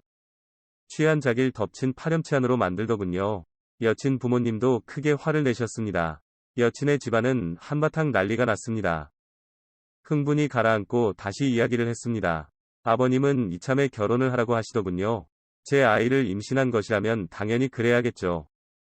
하지만 저는 억울했습니다. 그래서 그렇게 못하겠다고 말씀드렸고 제 아이가 아니라고 말씀드렸습니다. 아버님이 다시 흥분하셨지만 저는 제 이야기를 다 했습니다. 아무런 관계가 없었다고 말이죠. 이번에는 여친이 따졌습니다. 기억도 안 나는데 어떻게 그렇게 확신하냐고 합니다. 저는 사실 술에 취하지 않았었다고 했습니다. 필요하면 원룸 CCTV 영상도 보자고 했습니다. 그리고 뱃속 아이의 친자 확인 검사도 하자고 했지요. 확실히 그녀와 아무런 관계도 없었으니까요. 그리고 그 일이 있었던 게 2주도 안 된 일입니다. 그 짧은 시간에 초음파 사진까지 가능하냐고 물었지요. 그러자 어머님이 당황해 하십니다. 너무 놀라 사실관계 확인도 안 하신 것이었죠. 여친 역시 깊이 생각할 겨를도 없었던 모양이었고요. 그제야 여친도 아차하는 표정이 되었죠. 알고 보니 이미 임신 6주차라더군요. 그 이야기에 부모님도 아무런 말씀 못 하시더군요. 결국 저는 그대로 자리에서 일어났습니다. 제 뺨을 때린 아버님은 헛기침만 하시더군요. 억울하기도 했고 여친에게 화도 났었습니다. 하지만 누구 하나 제게 사과는 하지 않더군요. 무엇보다 여친의 임신 사실이 충격이었습니다. 따로 만났다면 제가 여친의 뺨을 때렸을 것 같았죠. 결국 저는 그대로 그 집을 나와버렸습니다. 그날 여친에게 연락이 왔지만 받지 않았습니다. 심각한 배신감에 잠이 오지 않았습니다. 대체 뭘 위해서 욕구를 참아왔나 싶더군요. 허탈감에 아무런 의욕이 없기도 했고 불쑥불쑥 화가 치밀기도 했습니다. 미친놈처럼 그렇게 하루 종일 멍하게 시간을 보냈지요. 그런데 며칠 뒤 친구에게서 연락이 왔습니다. 여친 때문에 회사에 난리가 났다더군요. 여친이 어느 직원을 아이 아빠로 지목한 것이죠. 하지만 그 직원은 발뺌을 했고 시기도 맞지 않았던 모양이었습니다. 결국 아이 아빠를 찾지 못했지요. 그 외에도 남자가 더 있었던 모양입니다. 남자들 대부분이 대기업 직원들이었지요. 스펙도 저보다 좋은 남자들이었습니다. 그 일로 여친이 여러 남자와 잔 사실이 알려진 것이죠. 그 중에는 유부남도 있었던 모양이었습니다. 정말이지 너무 충격적이었습니다. 제게는 혼전순결을 강요하던 여친이 스펙 좋은 남자들에게는 쉬운 여자였습니다. 제가 바보처럼 느껴지더군요. 그 뒤에 여친은 회사에서 잘렸고요. 아이는 중절 수술을 했다고 들었습니다. 그리고 제게 너무 힘들다며 연락을 하더군요. 순간 분노가 치밀어 오르더군요. 나는 아직도 정신을 못 차릴 정도로 힘든데 어떻게 용서를 해달라는 말이 나오나 싶더군요. 잠깐 실수였다며 용서를 해달라고 하더군요. 그래서 이젠 아무런 감정도 없다고 했고 다시는 안 봤으면 좋겠다고 말을 했습니다. 그녀는 끝까지 울면서 애원을 하더군요. 하지만 이야기를 들을수록 분노만 치밀어 올랐습니다. 그래서 전화를 끊고 번호도 차단을 해버렸습니다. 그렇게 제 사랑은 비참하게 끝이 났습니다. 이제 그만 훌훌 털어버려야 하는데 바보같이 그게 쉽지가 않네요. 영상 시청 감사합니다. 좋아요와 구독, 알림 설정 부탁드려요. 오늘의 사연 지금 바로 시작해 볼게요. 안녕하세요. 저는 30대 초반의 회사원입니다. 벌써 2년 전 일이네요. 갓 입사했을 때 적응 잘 못하고 겉돌기만 하던 저를 도와준 과장님께는 정말 말할 수 없는 큰 실수를 저질렀습니다.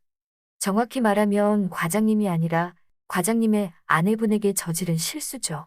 마음의 짐처럼 가지고 있다가 이 기회를 빌어 사연으로 한번 풀어보겠습니다.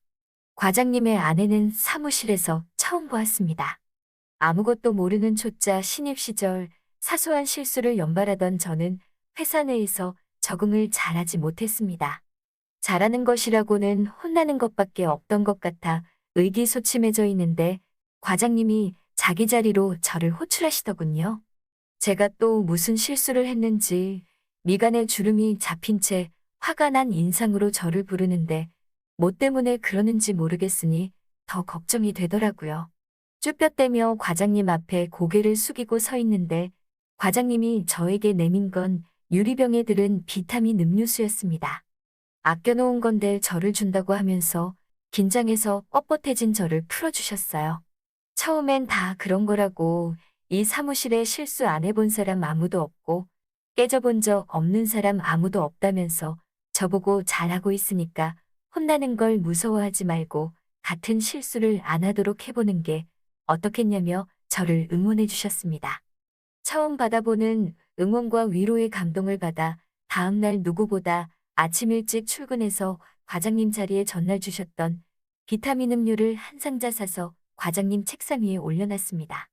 제 나름대로 사회생활을 하고 있다는 모습을 보여주고 싶었는지 그냥 돌아가도 됐는데 제가 드렸다는 메모를 남겨놓고 싶더라고요. 포스트잇 한 장을 떼서 감사합니다 라는 메모를 적고 제 자리로 돌아가려는 찰나 과장님의 아내분과 첫 만남을 하게 되었습니다. 사무실 책상 파티션 한가운데에 자석으로 붙어있는 한 장의 사진은 저희 시선을 사로잡았습니다.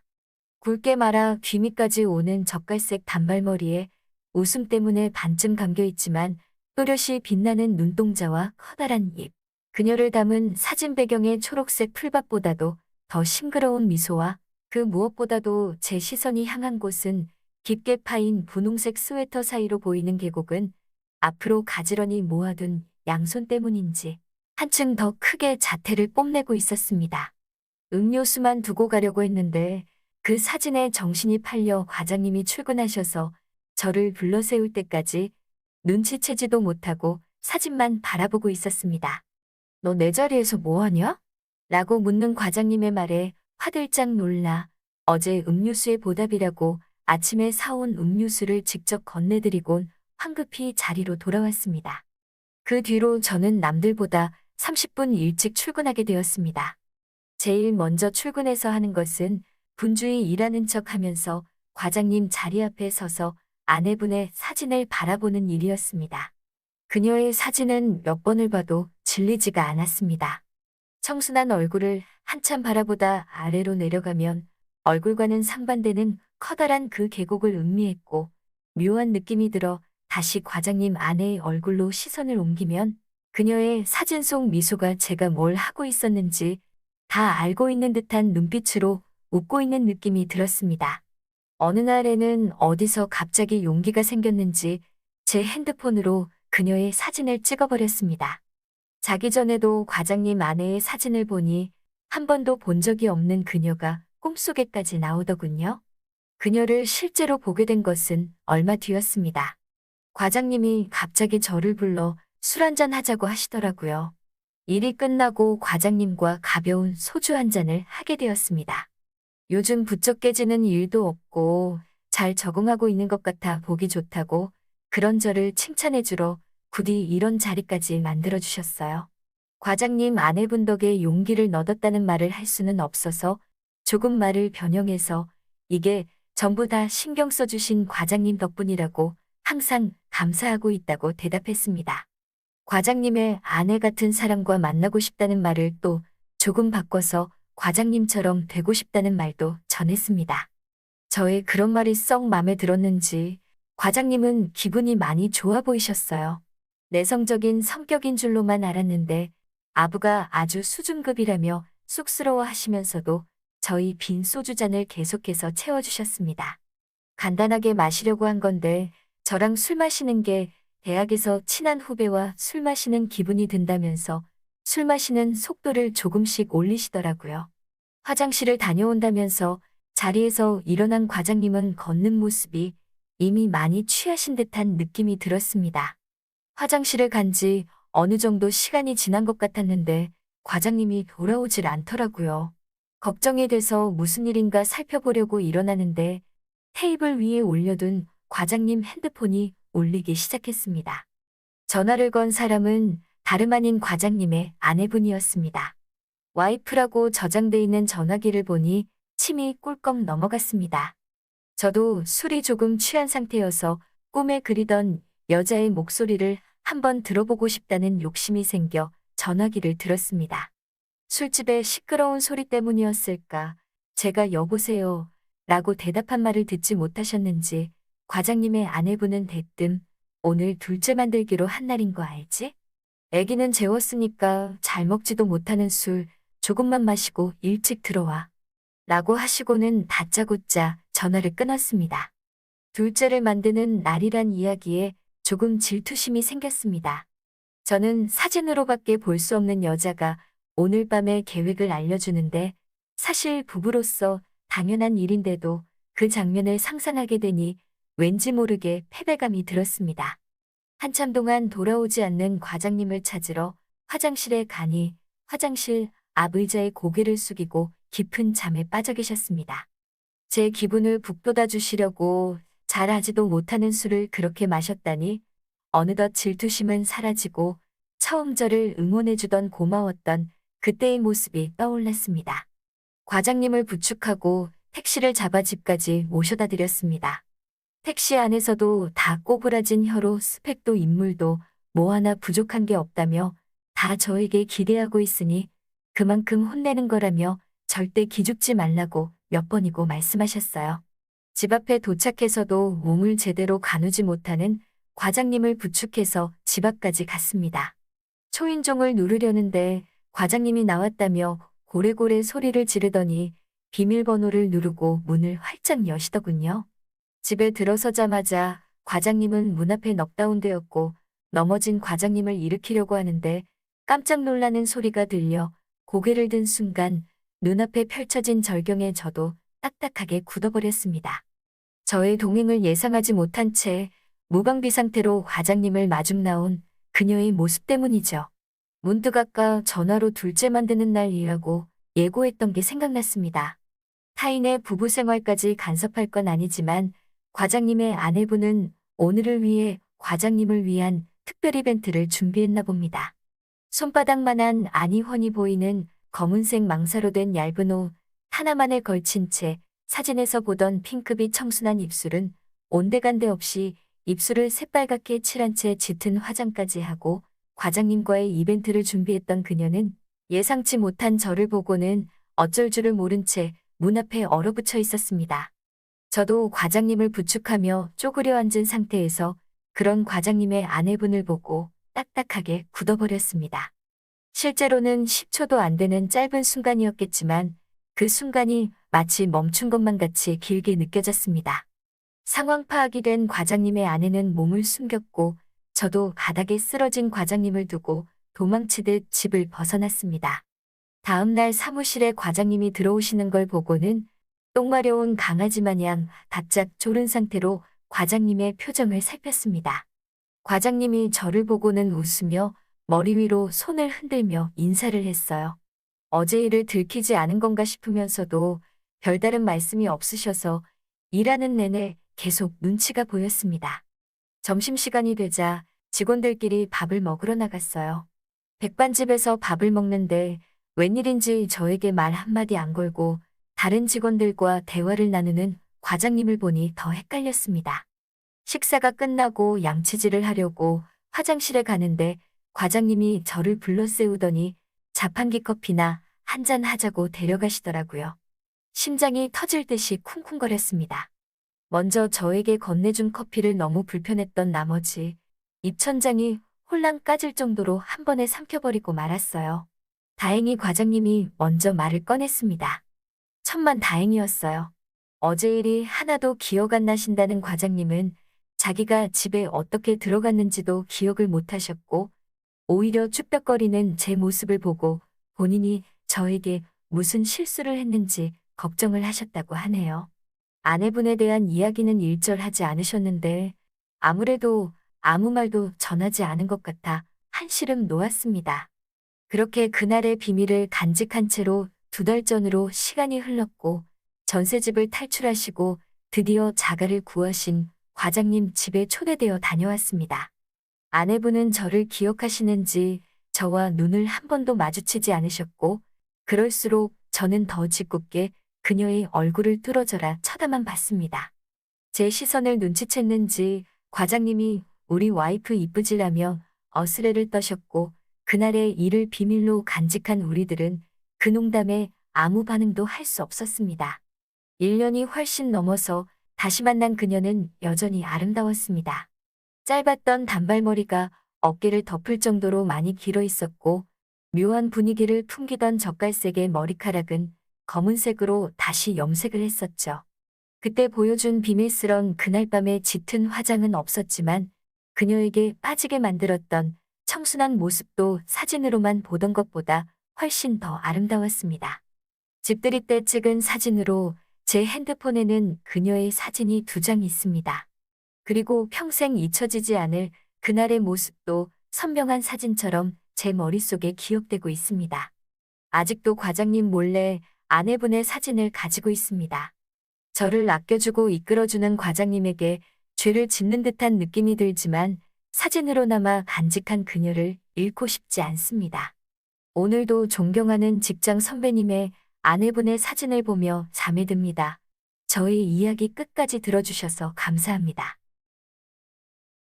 오늘의 사연은 여기까지네요. 긴 사연 끝까지 들어주셔서 감사합니다. 구독과 좋아요 잊지 말아주세요. 오늘의 사연 시작합니다. 안녕하세요. 저는 이혼하고 5살 아이 하나 키우고 있는 20대 여자입니다. 저는 어린 나이에 속도 위반으로 결혼을 했습니다. 결혼식도 올리지 못했고 그냥 시댁에 들어가서 아이를 낳고 살았어요. 시집살이도 시집살이지만 남편이란 놈은 술만 마시고 일할 생각도 안 하더라고요. 그리고 술만 마시면 집에 들어와서 폭력을 행사했습니다. 그런데 시부모님들은 신경도 안 쓰셨어요. 항상 제가 자기 아들 앞길을 막았다고 저를 구박하시는 분들이셨습니다. 저는 그래도 우리 아기 때문에 참고 살려고 했어요. 아이가 4살이 되고 나서부터는 아이를 어린이집에 보내고 일자리를 알아봤습니다. 시댁에서는 아이 보험비랑 기본 생활적인 거는 부담해 주셨지만 그걸로는 턱없이 부족했습니다. 남편은 계속 일자리를 구하면 하루 이틀 나가다가 못하겠다며 집에 들어오고는 했습니다. 시댁에선 남편한테는 돈을 잘도 주시는 것 같았어요. 맨날 옷 사고 술 사 먹고 신발 사고 하는 거 보면 집에서 돈을 해주니 그렇게 쓰고 다니는 거겠죠. 저랑 애기한테는 한 푼도 안 썼습니다. 그리고 매일 게임에 빠져 살았어요. 제가 이혼을 결심하게 된 이유도 여기 있습니다. 저는 부모님들이 이혼을 해서 각자 새 살림을 차리고 저를 버렸기 때문에 지금 남편을 만나서 연애할 때는 안락함과 다정함을 느꼈기 때문에 이 사람이랑 가정을 이루면 좋겠다 싶었지만 아이를 낳고 혼인신고를 하고 같이 살다 보니 사람이 변하고 망가지더라고요. 근데 언젠가는 정신 차리겠지 하면서 살았지만 정신 차리질 못하더라고요. 제가 일을 시작해서 아이가 하원을 하면 한두 시간 정도 남편이 아이를 봐줘야 해요. 시부모님이 거의 봐주시긴 하지만 시부모님들도 일이 있으실 땐 남편이 아이를 케어해야 되는데 본인 게임하느라고 아이를 방치해놓고 방해한다고 아이한테 손을 올리는 모습을 퇴근하고 들어오면서 보고 나서는 이혼을 결심했습니다. 일을 시작한 지 몇 달 안 돼서 모아둔 돈은 크게 없었지만 정말 작은 방 한 칸 보증금은 할 수 있는 금액이었어요. 저는 남편한테 이혼을 요구했습니다. 남편은 잘 생각했다고 드디어 내 인생에서 꺼져줘서 고맙다며 저희는 합의 이혼을 했고 남편은 친권, 양육권 모두 포기하겠다고 각서를 쓰고 그렇게 이혼을 했습니다. 그래서 저는 힘들지만 아이는 어린이집 종일반을 보내고 일을 하고 있습니다. 혼자서 애를 키우는 게 힘들기는 하지만 오히려 아이도 그렇고 저도 그렇고 마음은 편한 것 같아요. 저는 마트에서 캐셔로 일을 하고 있습니다. 어느덧 일을 한 지도 1년이 넘었네요. 그런데 일을 하면서 퇴사 위기에 놓여 저는 돌이킬 수 없는 선택을 했고 그게 제 마음을 요새 너무 힘들게 하고 있습니다. 마트에서 일하는 건 힘들기는 하지만 즐거웠어요. 급여도 생각보다 많이 받았고 같이 일하는 여사님들이 잘 챙겨주셔서 좋았습니다. 제가 어리니까 엄마처럼 이모처럼 잘 챙겨주셨어요. 어린 나이에 혼자 애 키우면서 일하는 게 안쓰러워 보이셨는지 항상 아이랑 가서 같이 먹으라면서 반찬도 챙겨주시고 아이 옷도 사주시고 그랬습니다. 그래서 저는 여기서 일하는 게 너무 좋았습니다. 그런데 평소에도 저한테 많이 찝쩍거리던 인사관리팀 팀장이 있었어요. 그런데 제가 이혼을 하고 나서는 유독 더 많이 저한테 그러시더라고요. 은근슬쩍 자꾸 터치를 하고 같이 술 한잔 하러 가자느니 계속 작업을 걸었습니다. 저는 그때마다 아이가 혼자 있어서 가봐야 된다면서 거절했어요. 그런데 이번에 제가 근무한 지 1년이 넘어 거의 2년차가 되어 가는데 계약이 끝나면 퇴사를 해야 될 거라고 은근히 압박을 주더라고요. 제가 알고 있기로는 여기 계시는 여사님들도 다 무기계약으로 계속 계약이 연장돼서 근무하고 계시는 걸로 알고 있었거든요. 연희 씨, 정말 술 한잔 안 할 거야? 이 정도 되면 나 같으면 한 잔 같이 해주겠다. 죄송해요, 팀장님. 아이가 아직 어려서 집에 혼자 있어서 그래요. 아니, 연희 씨, 나는 연희 씨한테 도움이 되려고 그러는 거야. 연희 씨 이제 2년 다 돼가지? 계약 곧 끝나는 거 알지 않아? 그럼 나한테 이렇게 해서 좋을 거 없을 텐데. 네? 저 계속 계약 연장해서 근무하는 걸로 알고 있는데 아닌가요? 그건 나한테 권한이 있는 거 몰라? 내가 인사관리 팀장이잖아. 다 내 손 안에 있는 거야. 연희 씨가 나한테 좀 잘해야 내가 연희 씨 계속 근무할 수 있게 힘쓰지. 애도 어리다며. 계속 일해야 될 거 아니야, 연희 씨. 여기가 다른 데보다 급여도 센 거 알잖아. 그럼요, 알죠. 정말 감사한 마음으로 다니고 있어요, 팀장님. 그럼 그 감사한 마음을 어떻게 좀 표현해야 되지 않겠어? 같이 술 한 잔도 못 마셔주겠다고 하면서 어떻게 감사한 마음을 받으라는 거야? 저는 속으로는 지가 사장도 아닌데 내가 왜 지한테 감사함을 표시해야 되냐고 생각했지만 어쩔 수 없는 을의 위치였기 때문에 저는 숙일 수밖에 없었습니다. 제가 여사님들이 홍삼 액기스 진짜 좋은 거 있다고 얘기하는 거 들었는데 팀장님, 홍삼 하나 제가 사드릴게요. 저 잘 좀 봐주세요. 연희 씨, 젊은 사람이 왜 이렇게 눈치가 없어? 내가 홍삼 이런 거 받으려고 연희 씨한테 이러는 것 같아? 남자가 여자한테 술 좀 같이 마시자고 하는 게 뭐겠어? 그리고 연희 씨, 내가 맨날 연희 씨한테 마음 표현하는 거 알면서 지금 모르는 척 하는 거 아니야? 아니, 같은 돌싱끼리 좀 맘맞춰 지내보자는 건데 왜 이렇게 못 알아들어? 네? 그게 무슨... 연희 씨도 이혼한 지 그래도 꽤 돼서 많이 외로울 거 아니야. 나는 연희 씨보다 더 먼저 이혼한 거 알지? 그럼 얼마나 더 외롭겠어. 서로 외로운 마음 감싸 안아주고 잘 지내보자는 거지. 아, 저는 아무 말도 할 수가 없었습니다.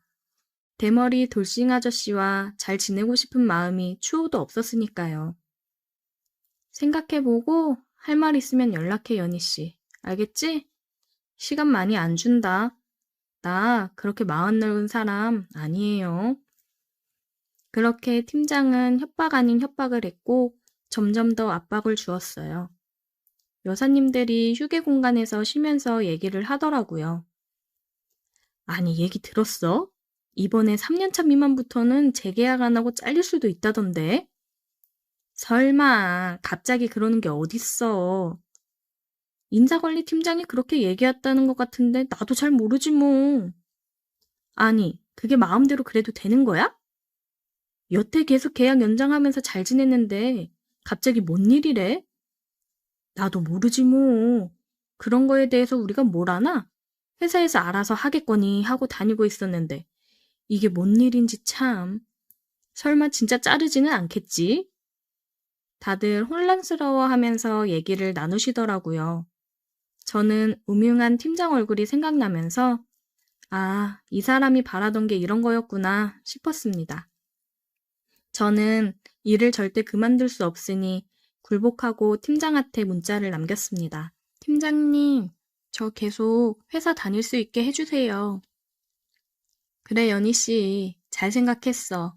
이따가 5시에 검수장 쪽 창고로 와.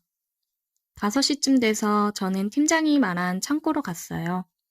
저희는 5시쯤부터 식사를 돌기 때문에 검수장 쪽 창고는 사람이 잘 안 다니는 시간대이기도 했고 물건이 들어오는 시간이 아니어서 사람이 지나다니지 않았습니다.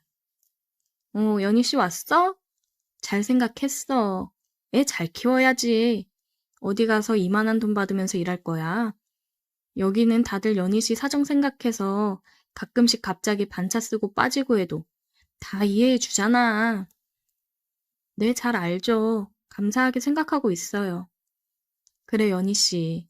우리 앞으로 잘 지내보자고. 응? 외로운 사람들끼리 서로 잘 지내면 얼마나 좋아. 팀장은 먼저 아래로 가서 제가 해주기를 원했습니다. 저는 팀장이 원하는 대로 해줬어요. 그래, 좋아, 연희 씨. 이제 내가 할게. 저는 그렇게 뒤돌아서 팀장이 움직이는 대로 있었습니다. 연희 씨, 오늘 너무 좋았다. 다음에 또 알지? 우리 앞으로 잘해보자고. 팀장은 먼저 나갔고 저는 그 자리에 주저앉아 눈물을 흘렸습니다. 일이 끝나고 어린이집에 가서 아이를 데리고 집으로 왔는데 그래, 내가 잘 버티고 버텨야 우리 아들 잘 키우지 하며 다시 마음을 다잡았습니다. 팀장은 그렇게 몇 번씩 저를 창고로 불러들였고 저는 가서 팀장이 원하는 대로 했습니다. 소문이 떠돌던 재계약 관련해서는 언제 그런 얘기가 있었냐는 듯 잠잠해졌어요. 저도 물론 아직까지도 회사를 잘 다니고 있습니다. 가끔씩 내가 이렇게까지 해서 이곳을 다니는 게 맞나 싶다가도 부모한테도 버림받고 어린 나이에 사고쳐서 이혼해 혼자 아이를 키우는 내가 다른 곳에 취업을 할 수 있을까? 아이는 정말 갑작스레 아픈 날이 많은데 그럴 때마다 내 편히 봐주고 대신 군무 서주는 이렇게 좋은 여사님들을 또 만날 수 있을까 싶은 마음에 계속해서 눈물을 참고 이악 물고 버티고 있습니다. 이렇게 버티고 버티다 보면 끝이 보이겠죠? 오늘의 사연 여기까지입니다. 오늘도 들어주셔서 감사해요. 구독, 좋아요, 알림 설정 부탁드려요.